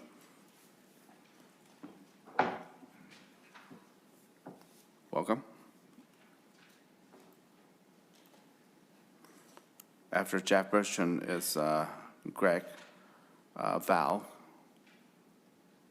Hello, yeah, my name is Greg Qualley. I'm a member of the Backcountry Hunters and Anglers Board Director.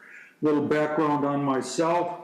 I'm a 30-year employee, retired employee of the DNR. I was part of the original team that developed the current rules and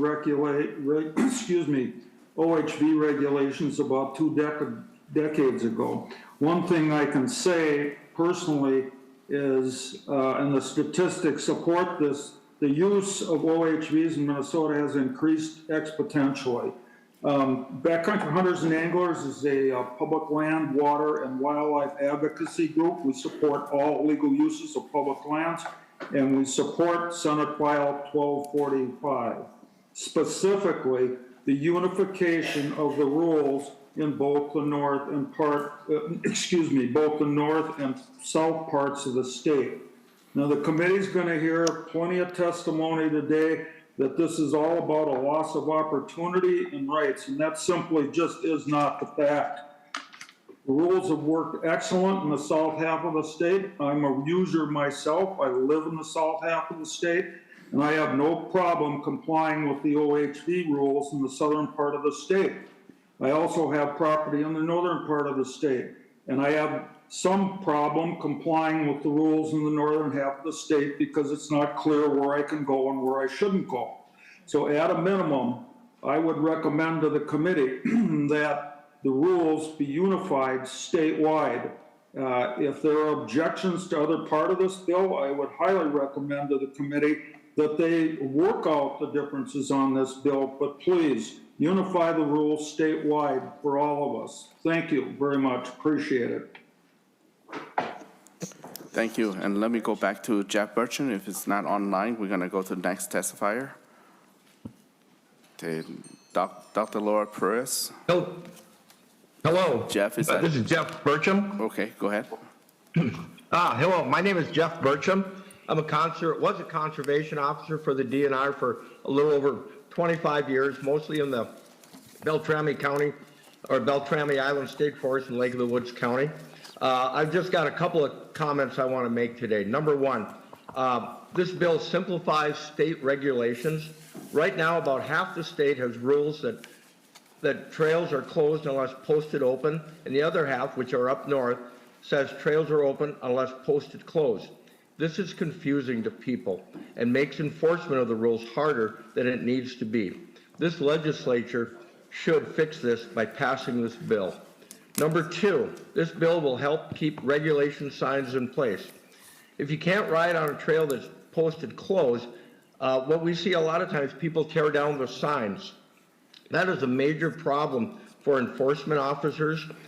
Without a closed sign in place, I couldn't enforce keeping people from these riding and causing damage to these environmentally sensitive areas. Number 3, this bill will keep illegally new trails from forming. In a very short time, a new trail can be illegally developed. Once a visible trail is present with no sign placed marking it, it's closed. And by definition, now it's open. That means continual time and money spent by the DNR to keep looking for these new trails and posting them closed.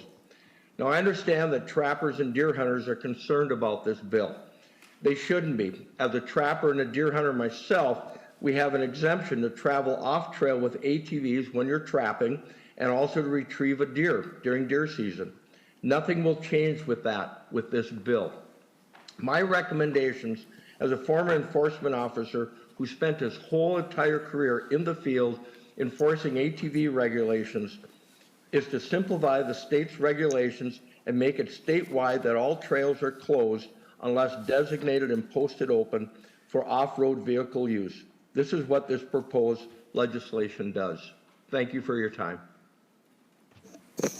Okay, Sarah McEwen, you know, we're a little short of time, you know, and this bill do need some work and more discussion. And I know we have a whole list of people, and I still have a bill coming up too, but you know, because of the current decorum and security reason, I think we're going to have a hard stop at 5. Let me. I know that there's 2 people there lined up to speak now, but let me get to the DNR so that we have diverse, fair perspective as well. So can I call the DNR? Yes, why don't you go ahead, then followed by the DNR? Yes, go ahead. Mr. Chair, members, my name is Dr. Laura Preuss. I'm a statewide manager with the DNR's Parks and Trails Division. So I'll try to cover both of those at once. Okay. I do have a handout that is in color. I think you have a black and white in your packet. Thank you very much. Mr. Chair and members, we appreciate the opportunity to be here today to talk about the importance of OHV trail management while also achieving natural resources protection. We'd like to briefly share about our process and discuss some of the ways that this bill will change that. On this handout, I have an example of an OHV trail designation process on the one side and a map on the other. I'll begin on the first page. This demonstrates the extent of steps and review that must take place before an OHV grant and aid trail is designated. In the early steps, this requires work in coordination with the local units of government and clubs, sharing information about effective trail management. And then as we go through the steps, it includes DNR interdisciplinary review with all divisions, as well as regional review. DNR's tribal liaisons work to coordinate tribal review and consultation. And the environmental review unit reviews the trail proposal to understand what is required under EQB rules. And there is also a public review process required. After all of that review, a decision is made whether to designate that trail into the grant and aid system. And all permits must be achieved before any construction begins. There's also ongoing annual maintenance. Most of the grant and aid program is for maintenance, and less rarely is it new trail. You can see this is an extensive process, and this bill changes this in the sense that it adds many, many more extensive restrictions to OHV trails, as well as changes the environmental review process in ways that are different than other types of trails. On the second page, it shares the state's state forest classification process. On the map, you'll see several different colors. The red colors are closed forests. Those are prohibited to OHV use. Yellow forests, forest areas are limited, where those trails are closed unless posted open. And finally, managed in the very northern part of the state are trails that are open unless posted closed. This was after a comprehensive public process. I'd like to point out that managed forests can have limited and closed portions of the forest within that. So we have systems in place to achieve that. This bill essentially removes the managed forest type, which has many significant implications that may be more than meets the eye. The last part of the sheet explains how we have the ability to monitor and close trails as needed due to environmental concerns, and OHV trail closures are posted on our website. In closing, I would like to note that we have recently released OHV master plans, strategic master plans for ATVs, OHMs, and ORVs after a multi-year process with extensive engagement. This is posted on our DNR website, and I would really encourage everyone to look at those plans. They consider where is it good to have ATV, OHV trails, and where is it not. It's an excellent resource for people that might help us all work through this. Many of the things that are brought forward in this bill are addressed through those strategic master plans, and we look forward to working together on OHV management topics and natural resource protection. Thank you. Thank you very much. And I'm going to skip a few people that are on the list. I want to call Mr. Ron Porter, President of ATV Minnesota, to be the next testifier as well. So, Ms. Graham, Okay, thank you. why don't you go ahead with your testimony? Thank you, Chair Herr and Senators. I'm Karen Graham from Eagles Nest Township in St. Louis County. I support Senate File 1245 with emphasis on early local input. Most OHV trails are in greater Minnesota, where over 2.5 million people live. Many don't know a trail is considered until construction is underway. I believe we can all agree that the process to survey and plan trails is time-consuming and expensive, involving staff from state and county agencies. Unfortunately, the process excludes local input until public comment period at the end. This delay raises the possibility of more time and money on plan revisions, which is a big loss for everyone. SF 1245 adds local knowledge during the initial step of the grant and aid process. This measure was revised after input from legislators, county commissioners, and vested recreation groups. In the bill, city councils and town boards are notified of trail planning by the DNR or county board. This shifts the responsibility onto local governments for informing people in affected communities and deciding how much to participate in planning. SF 1245 effectively uses Minnesota's existing elected councils and boards to the trail planning process with local voices from cities, towns, and tribal lands. Please support this bill. Thank you. Thank you very much. And welcome, Mr. Ron Porter. You may testify in the following by Corey Cease. Chairman Herr and committee members, thank you for the opportunity to speak today. My name is Ron Potter. I serve as the current president for the All-Terrain Vehicle Association of Minnesota. Together with our 71 member clubs, we build and maintain a sustainable ATV trail system across Minnesota that supports local economies, enhances outdoor recreation while protecting our natural resource. I am here today to express our strong opposition to Senate File 1245 because it threatens the responsible trail development framework that we have worked decades to establish. Over the last 2 years, we've worked in good faith with Senator McEwen and others to find common ground and improve this bill. We've also had discussions with the DNR and the counties as the bill directly impacts lands they manage. While we're allowed to use limited areas of the land they oversee, we neither have the authority nor make management decisions on those lands. We work to be good partners as they manage for multiple use. All ATV trails are developed through a rigorous permitting process. This is a public, transparent, and administered by the DNR. Trail development and maintenance follows the environmental best practices. The ATV program has trail ambassadors that are trained by the DNR who monitor trails, identify maintenance issues early, and notify both local clubs and the DNR. These trail ambassadors also interact with trail users they encounter to answer questions and to ensure they understand the rules and the expected behavior. They're also trained to identify invasive species, mark their locations, and provide that information to the club and the DNR. This DNR trained ambassador program is a unique example of how the ATV community takes responsibility for stewardship and education. For these reasons and several others, the All-Terrain Vehicle Association of Minnesota and its member clubs strongly oppose Senate File 1245 and respectfully ask for your no vote on this bill. Finally, ATV Minnesota wants to be clear about the tone of this discussion. We are aware that some communications sent legislators regarding this bill have been inappropriate, including language that is disrespectful, misleading, or in some cases offensive. ATV Minnesota does not condone hateful or discriminatory communication of any kind.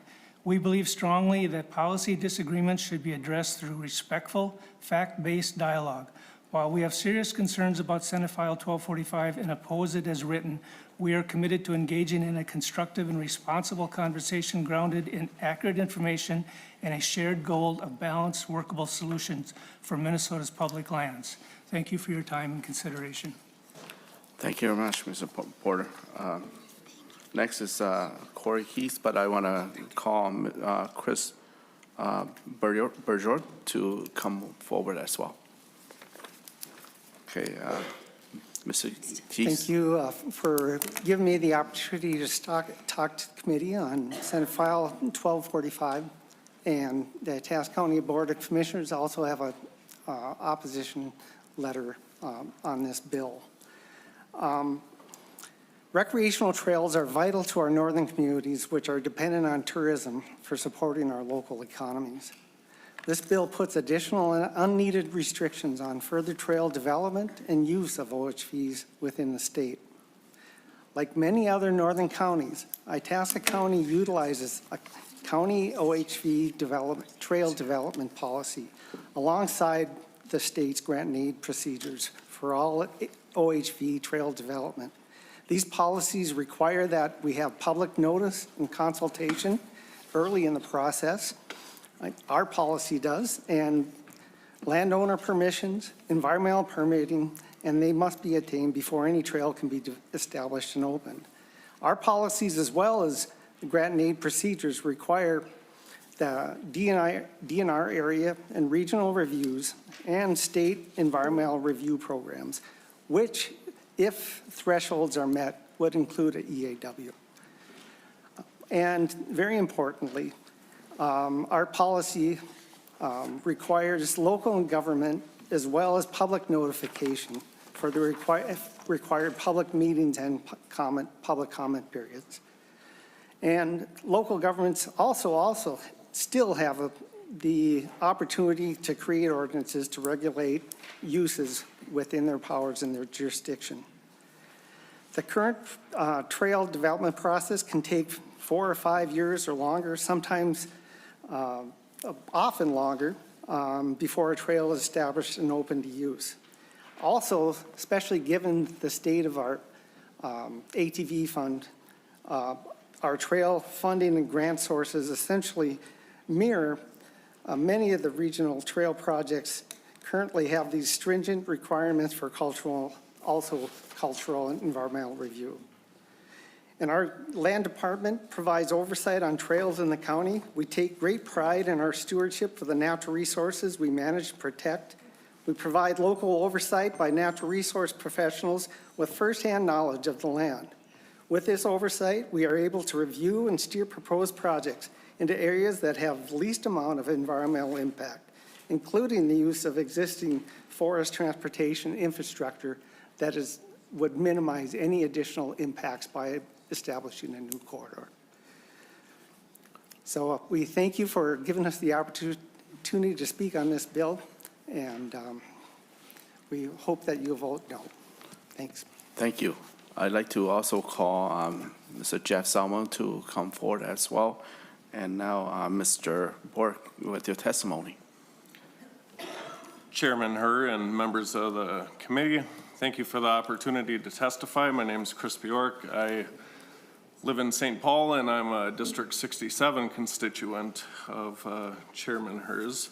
And I'm here to respectfully oppose Senate File 1245, a bill that would dramatically reshape off-highway vehicle management in Minnesota.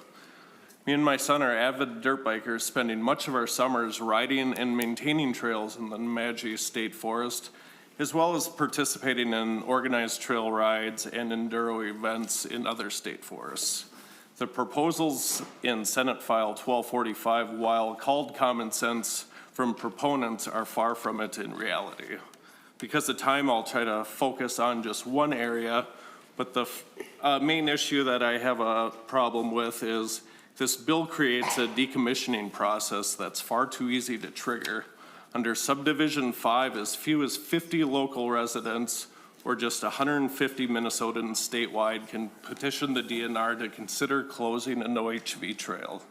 The commissioner must review every petition within 90 days, regardless of whether any scientific evidence is provided. This invites organized campaigns to target trails across the state and forces the DNR into a continuous cycle of administrative review rather than focusing on resource management. It should be noted that this is only for motorized recreation too. This does not touch non-motorized trails. So to sum it up, for these reasons, I respectfully urge the committee to not advance Senate File 1245 in its current form, and thank you for your time. Okay, we do still have a few people on remotes, and I want to call them, although we getting closer to 5, and we may not have a member discussion, but this is a bill that we will plan to have some point, have more discussion on this, and depend on Senator McEwen, what's your decision on this bill. I think it need more debate and to make sure that we find the merit of this bill. So I also really appreciate, let's see, Mr. Potter for making a good statement on being biased toward individual members, and also appreciate, I know Senator McEwen, you did allude to that itself about discrimination, and folks already stated clear earlier that what the bill is about. You know, the bill is about our environment. The bill is not about hate or anything like that. And I know that you alluded to folks that just left me a number of hate messages, which I could accept of any apology. I live by the code of forgive those who know not what they're saying. And so we're talking about improving our environment, whether it's for ATV or environment, so that we can keep it long-lasting for a future generation. That's more important than not taking the easy route of just telling someone to leave this country. And if the chair is left this country, we will not have fee increase or grant that I appropriated last session for the ATV, and also many other things. And I might take a vacation somewhere, but I'll be back and still vote. So I'm going to make a little exception with a little time here, maybe giving 5 minutes so that we have everybody testify. And then I'll go back to you, Senator McEwen, to see what your decision is on this bill. Okay. So because Mr. Edith is already here on the testified table, you may go ahead with your testimony, and then be ready, Mr. Madison, online. Okay, go ahead. Yeah, welcome. I'm Jeff Salmos. Oh, Jeff Salmos, okay. Yes. Right. Go ahead. All right. Mr. Chair and members of the committee, thank you for having us.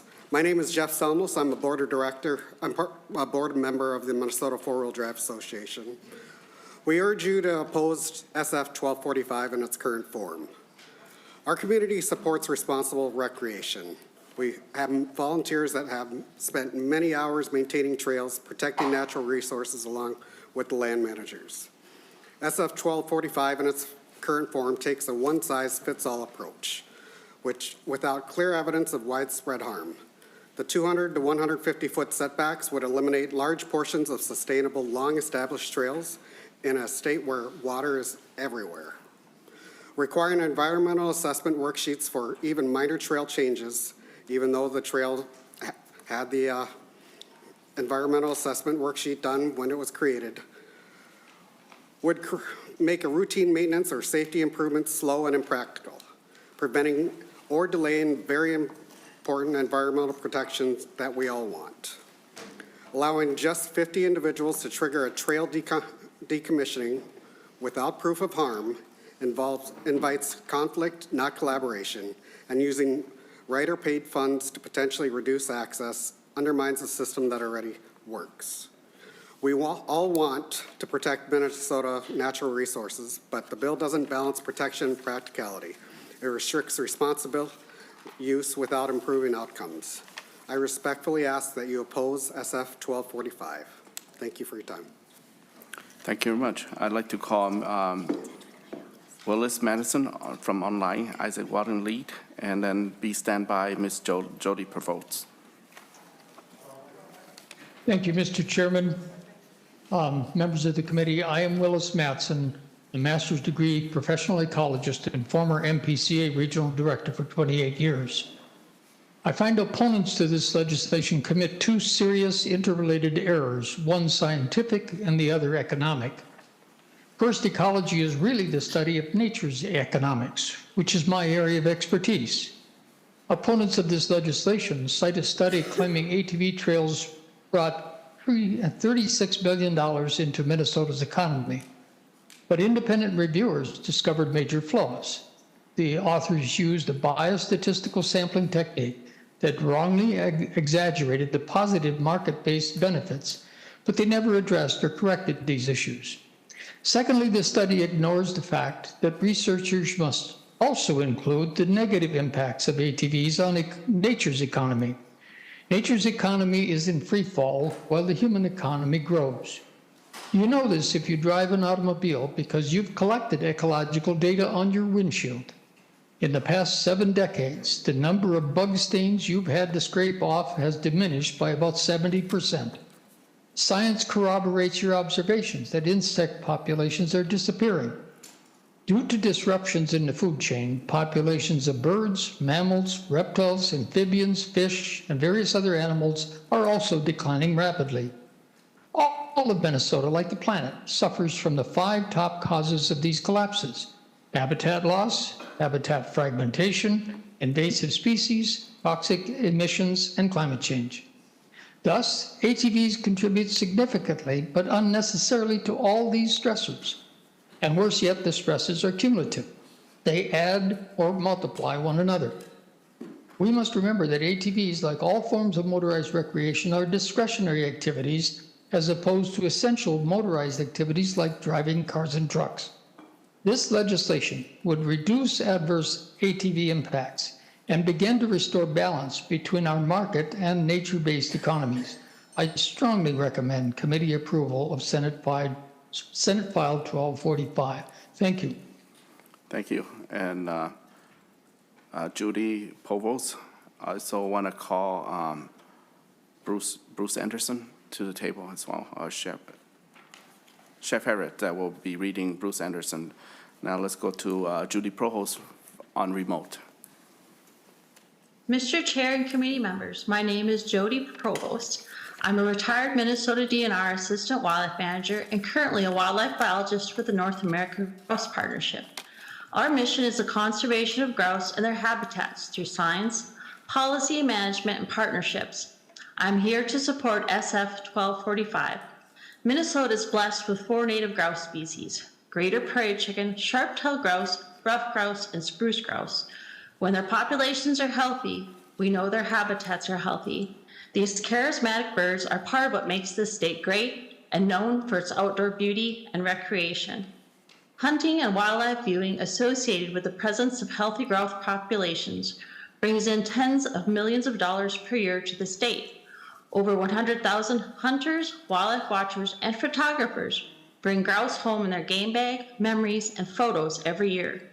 However, 3 of the 4 species are of greatest conservation need in our state wildlife action plan due to habitat loss and degradation. Grouse, like many wildlife, do not need the added stressors of additional OHV activity. Illegal trails directly destroy habitat, introduce invasive species that reduce the native plant diversity that grouse require for food and cover, and cause noise and movement that leads to avoidance of areas by grouse. The North American Grouse Partnership is in support of this bill because Minnesota needs grouse. Grouse need quality habitat, and this bill will help secure that habitat by reducing illegal trail recreation and helping users stay on trail. Please support SF 1245. Be proactive and responsibly steward Minnesota's natural resources. Thank you. Thank you very much. Mr. Harris. Thank you, Mr. Chair. My name is Shep Harris. I'm reading a statement on behalf of Bruce Anderson, who could not be here today. My name is Bruce Anderson. I'm here in support of Senate File 1245. I'm a retired natural resource manager with 34 years experience with the U.S. Forest Service as a wildlife and recreation manager and 4 years with the DNR as a wildlife manager. During these years, I've been involved with and have considerable experience with motorized and non-motorized recreation management in Montana, Idaho, and Minnesota. My testimony today is on behalf of the Wildlife Society. Our primary interests revolve around motorized impacts on wildlife populations and/or wildlife habitat, and we view this bill as a means to mitigate these impacts. Review of scientific literature concludes that motorized recreation does have a disproportional impact on wildlife. We want to emphasize that this legislation takes nothing away from responsible off-road vehicle user. Legal trails would remain open. Currently, every trail without a sign or map north of Highway 2 is open, meaning that illegally created trails and closed trails are open by default, resulting in damage to fragile vegetation, impacts to sensitive wildlife, and loss of solitude. With this legislation, potential impacts to wildlife can be mitigated. Working in 3 states, I've witnessed that marking trails open for motorized recreation has proven successful on national forests. Our northern forests are already fragmented with an incredible patchwork of trails. There are over 100,000 miles of trails and roadways now open to off-road vehicles. The map of designated off-highway vehicle trails in the Arrowhead is included in your packet. Access to designated and posted trails is in place south of Highway 2, and there is no reason why it cannot prove successful on state lands north of Highway 2. This would unify state policy and better protect wildlife and their habitats. Thank you, Mr. Chair, and thank you, Senator McEwen. Thank you. And we have one last testifier from remote, Jackie Jo Monahan.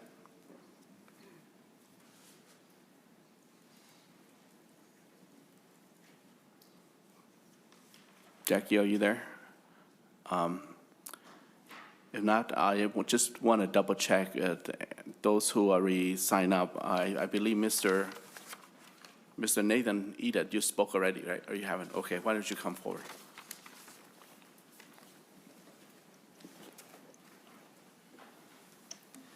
Welcome. Thank you, Mr. Chair and committee members. My name is Nathan Ide. I'm the Land Commissioner for Lake County, where I've been employed for 20 years. I'm here on behalf of Lake County in opposition to Senate File 1245. I'll make this quick. The primary opposition to the bill relates to prohibiting ATVs except on officially designated routes. Throughout the county, there are many forest routes that ATVers use on a regular basis. ATVs for riding through the woods, accessing favorite hunting locations, picking balsam boughs for some extra Christmas money, or going to the cabin off the beaten path. These are routes maintained for forest management purposes. Some are wide enough for a pickup, and some are just wide enough for an ATV. An ATV is often the vehicle of choice, as a vehicle would struggle or cause damage to the road. Because we've done a good job creating designated ATV trails, riders have well-maintained places to ride. Under this proposal, someone who wants to take a quick ride on their ATV to their favorite fishing hole or berry picking couldn't do that what has been an acceptable and responsible practice for decades, unless there was a sign stating ATVs are allowed. So the signs would be a large burden, significant burden. My staff would have to place and then maintain signs on the routes we deem fit for ATVs, which there are many. This would be a significant financial and time burden. Thanks for your time.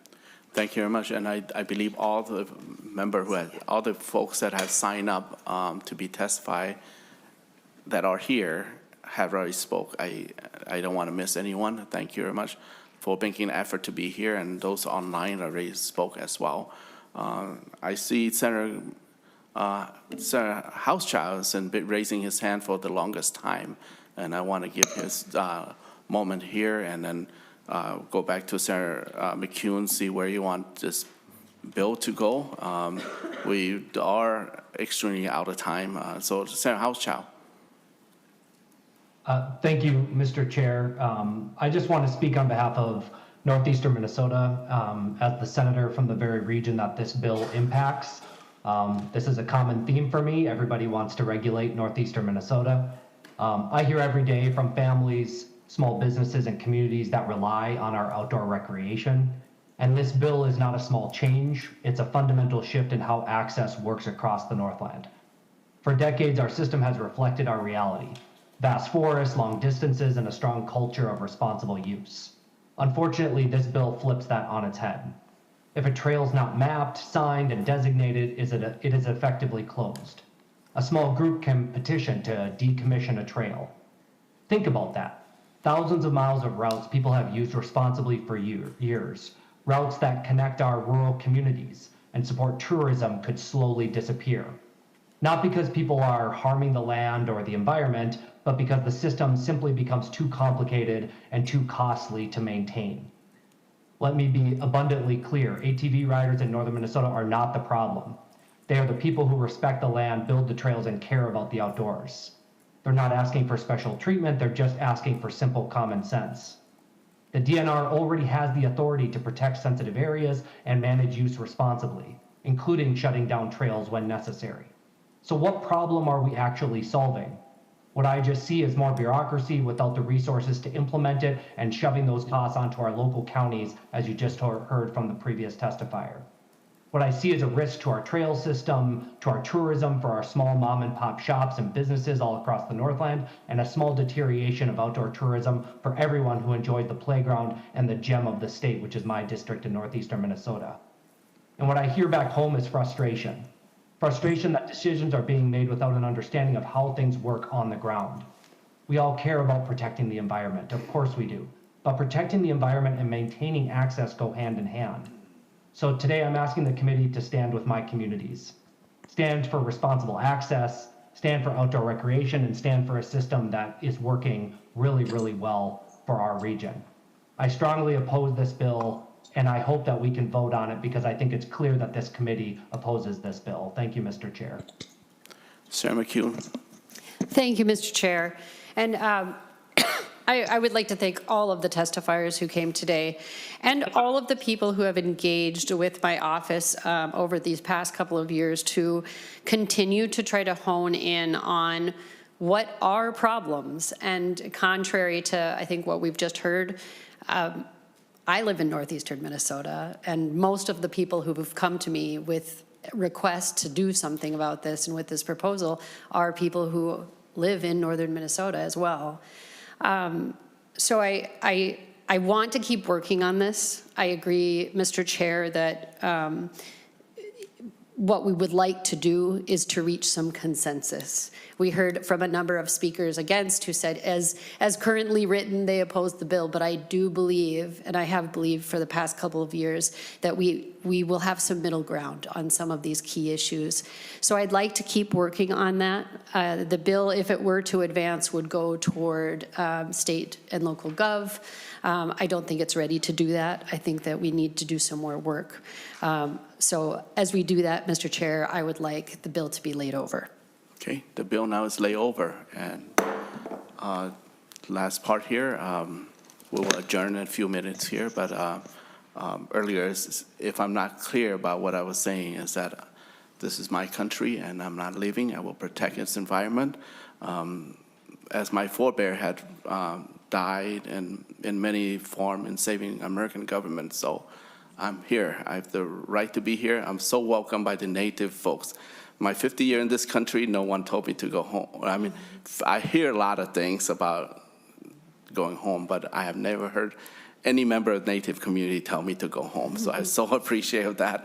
And this is my home now. I'm a people without a country, and wherever I am, that's my country. So I will do my best to listen to the ATV of Minnesota, of their interests, as well as the interests of the environment, so we can protect this country together.